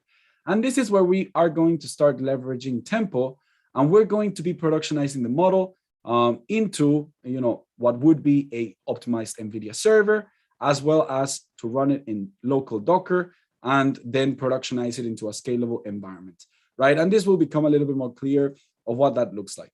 So what Tempo gives us in order for the data scientist to be able to productionize their model, it allows you to actually abstract it into a simple set of steps. The first step is to define the model wrapper, right? So this is basically the specification of what is the framework of your model, what is the path to the local artifact that we exported, that is the ONNX artifact, what is the specific name that you want to give, and other perhaps configurations that you want to have. So we define the wrapper for the model itself. Then we can run the model in Docker and perform predictions, right? It's very much as simple as that for us to run it in Docker. But then if you remember from what we were talking about, our model only predicts the next token and it uses tokens. So we need something that converts our human readable strings into tokens and then calls our model multiple times, right? This is where we can actually use Tempo to define a custom pipeline. And this is basically custom logic that can be orchestrated, that can be used to orchestrate some specific steps that can interact with a single or multiple models, right, that we have already defined. So we're going to define our custom pipeline, and similar to the previous one, we can run our pipeline and our model first in Docker, right? So the model is going to run in NVIDIA, and the pipeline is going to run in a Python environment that Tempo provides. And finally, the actual step to deploy it into Kubernetes is as simple as just using one function, given that we've already tested everything, we are happy with everything, and we can just proceed. Now, let's actually see what this really looks like. So the first step to define the model wrapper with Tempo, what we have to do is just import the model from the tempo.serve. This allows us to then define what would be the model name, the actual platform, which in this case would be model framework.ONNX, right? If we didn't convert it to ONNX and we just deploy the TensorFlow or the PyTorch one, we would be able to use model framework.tensorflow or model framework.pytorch, right? So it's as simple as defining one of the many supported frameworks. Then we actually just define where is the folder, the local folder, where we actually have the ONNX artifact. And then we can actually provide a remote bucket that we can then use for the production use case, right? Because ultimately, in order for that to be a scalable service, it's going to have to be able to fetch all of those artifacts. But we'll get to that in a bit. Right now, all you need to do is that it's as simple as just defining this wrapper, and then as simple as running it into the Tempo local runtime. So the way that we do that is we just import deploy local from tempo.serve.deploy. We then run our model that we just defined through that deploy local function. We then get that remote model, which is actually running in Docker using Triton. So we now have a service that is running locally with an exposed REST and gRPC API, which then we can very simply send a request. If you remember, because it's just the model, we need to send the tokens, and we're going to predict the next token. So locally, we have to provide the logic where we would take an input, which is this string. This is a test, right? We would then encode that string into the tokens, right? We would then get those tokens. We would then create the inputs that we want to send to the model, and then we would actually run that through the model using the remote GPT-2 model.predict.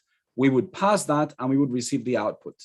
That output comes back in tokens, right? If you remember, these are all of the tokens, and we want to take the one with the highest probability. And when we print it, we see that the next token is the word off, right? So right now it's still relatively complex because we deployed a model that predicts the next token. The next step is to define the custom logic, right? If you remember, we have to devise the pipeline logic that is going to perform that comparison. So this actual logic, instead of using the model class, we're going to be using the Tempo pipeline class. We have the same sort of like similar configuration, but we now define where we want to store all of the sort of local artifacts, which will include the custom logic as well as this transformer, right? So if you remember, we're going to be using this transformer tokenizer in order for us to convert that incoming string. And the only thing that we need to do for Tempo is to define a predict method where whatever you send to the model, it's going to actually be passed through this custom logic. What that actually looks like inside of the predict method is basically what we just did, right? We would actually iterate for the number of tokens that we want to predict, and we would basically just take whatever input we receive. So in the previous example, it would be something like, this is a test. We would actually tokenize that. We would convert it, send it to the model, right? Because here we are actually using that model that we defined within the previous one, the GPT-2 model that we had previously, right? And we're going to be able to actually use that model.predict whilst Tempo does all of the complex logic behind the scenes. Now we have to then convert the output of the model into a string, and we need to append it into the initial string. And we just rinse and repeat, right? So what would happen is we would have the input string, this is a test. For the first iteration, the first token is going to be off, right? So then we would do it again with this is a test off. And we would get the next token, the next token, the next token until we're happy. And then we return the final output. The next step is to just run that pipeline and the model in Docker. So it is also as simple as just running deploy local of that pipeline. And we would then just be able to get that similar remote local object that we can call predict. But instead of having to pass the raw tokens, we can now just pass a string. So now we're passing the string, I love artificial intelligence. And then the response that we get back is, I love artificial intelligence, but I'm not sure if it's worth blah, blah, blah, right? So this is exactly what we saw before, but now we have a fully productionized, service that is running and tested within our Docker environment that works. Now, this is what we have so far. We have been able to run that custom pipeline logic and that GPT-2 model in our local Docker environment.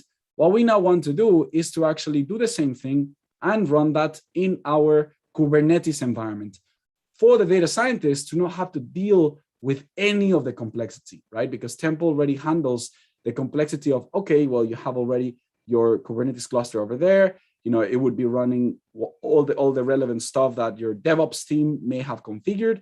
The only thing that you need to do is to say, I have already finished this configuration of my local service. I've tested it. I'm happy with it. Now it will be working in the same way in that production environment. Now, the step to actually deploy it in Kubernetes is the simple step of actually using the deploy remote function instead of the deploy local function, right? Whenever you actually use the one for Docker, the only thing that you have to do is use the deploy local. That's the default for the local environment. It uses Docker. For this one, we just use deploy remote and we pass the pipeline that in itself just interfaces with Kubernetes to do all of the required steps to make sure that it's actually running as the relevant Kubernetes deployments, right? So it handles all of the complexity for us. We don't have to deal as data scientists with any of that sort of stuff. And the main thing is that right now I am actually showing you the imperative interface of the production process for Tempo, right? But Tempo also exposes something that DevOps and platform teams really care about, which is declarative interfaces. So you can actually also leverage the declarative interface of Tempo, which is a little bit outside of the scope of this talk, but you can check in some of the examples that I've linked in the previous area. So the key thing here is that once we actually run deploy remote, what we actually get is a similar object that allows us to interact with our remote model that is deployed in Kubernetes. And we can similarly send that input request of I love artificial intelligence, and you would actually have that same interaction between the pipeline and the model as separate services that you can actually just interact with. And similar to how we're interacting with the pipeline, you can also interact with the model directly. And this is the beauty of the framework Tempo, that it abstracts all of the complexity that you would normally have to deal with if you were actually doing this directly with Kubernetes and directly with this framework called Seldon Core, that is basically the backend, the backbone that is doing all of this machine learning orchestration.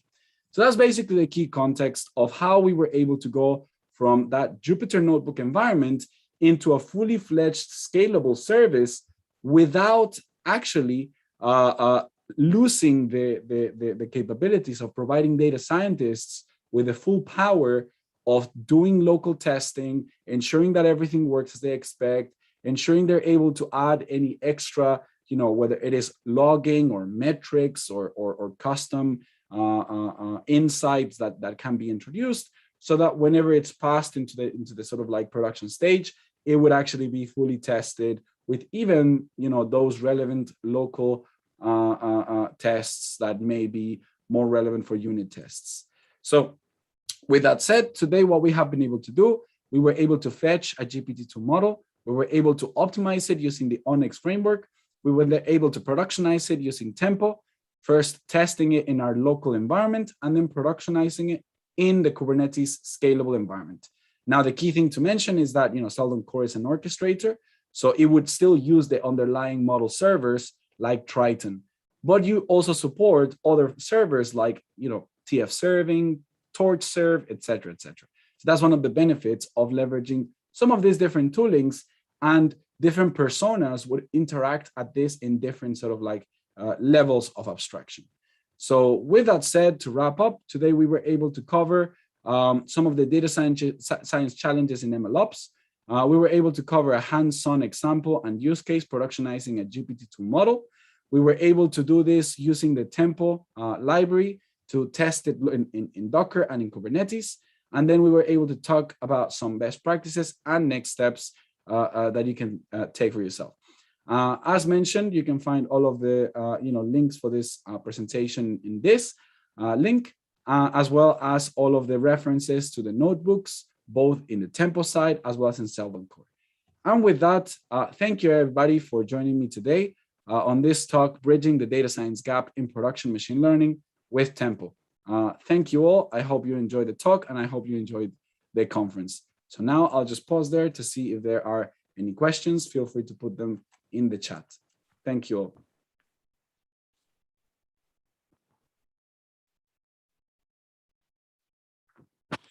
Yeah, thank you, Ali and Ju. So if you have any questions to our speakers, so you can raise your hand, or you can put your question on the chat, so we can check it out.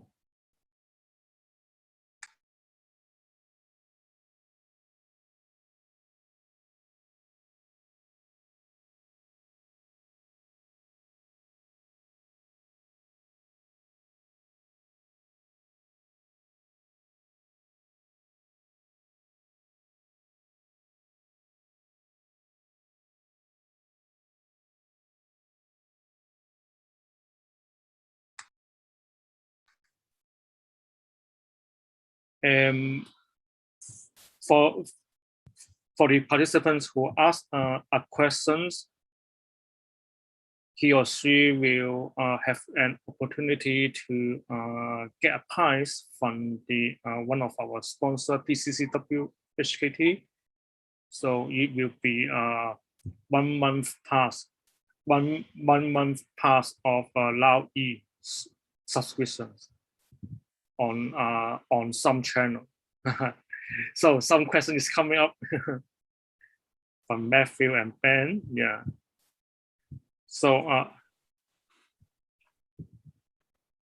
so the first question from Matthew, yeah, can I use Tempo with Python trace instead of ONNX? Yeah, so Matthew, thank you for your question. The answer is yes. You can actually use PyTorch directly, or you can use TensorFlow directly without using ONNX.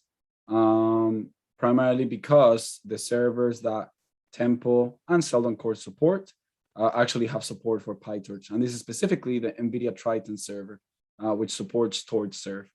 Mm-hmm. And the second question from Ben. Does Tempo support to create REST API in order to access the prediction? Yeah, thank you, Ben. That's a very good question. So the answer is yes.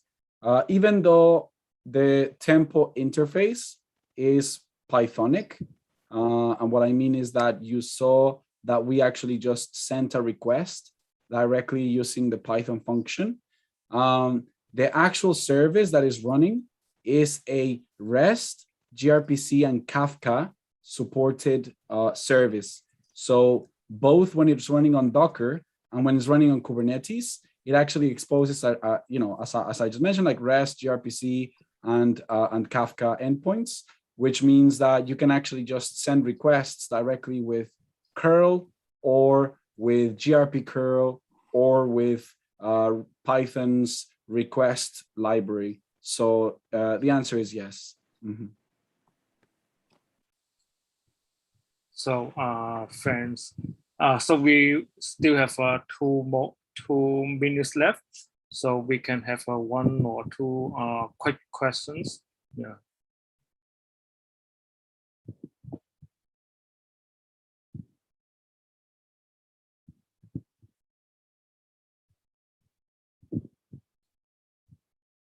So another questions. Have you compared the performance with tools like Keeper? Is there any caching and the endpoint, or even a feedback mechanism to improve the model on the go? Yeah, that is a great question. That is a great question. So the answer is we do have mechanisms to highly optimize the performance. And the reason why we actually are using NVIDIA Triton server is because it's highly performant. So to give you an example, we actually ran some tests recently using NVIDIA Triton on a local laptop with a GPU. And we were able to achieve with MNIST about 200,000 requests per second, right? Which is absolutely crazy. So the performance of the underlying serving options that you have with Tempo and Seldon Core are extremely, extremely not just optimized, but also optimizable. And Triton actually provides you with a perf analyzer, which allows you to identify what is the best performing configurations.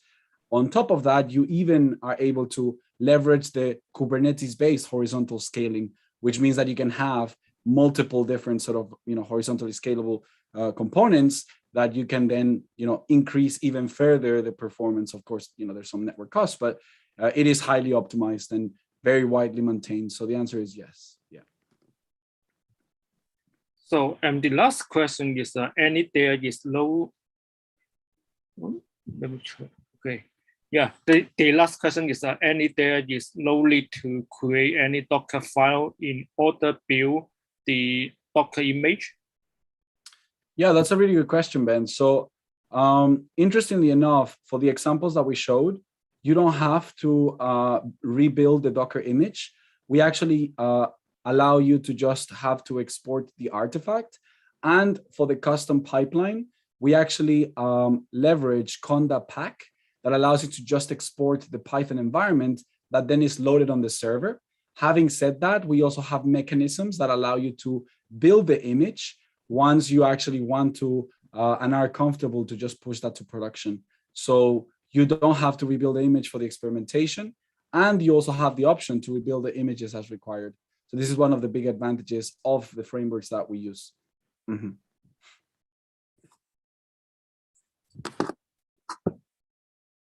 Okay, thank you for your presentations. So we hope that we will see you again next year. Yeah, likewise. Always a pleasure. Always a great conference. Thank you, Sami. Yeah. Before the end of today's conference, I have a very short announcement. So we will have 3 prize winner. Okay, so the prize winner today is prize winner today are Joe Chen, Su Yi Lee, and Vincent Chen. And actually, we still have one slot for today's prize winner. So we will announce at the closing sessions tomorrow. Yeah. Congratulations to the winners.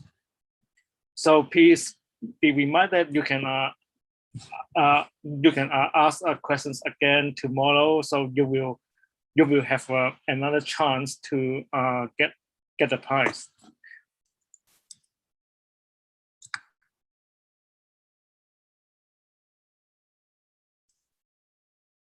So we will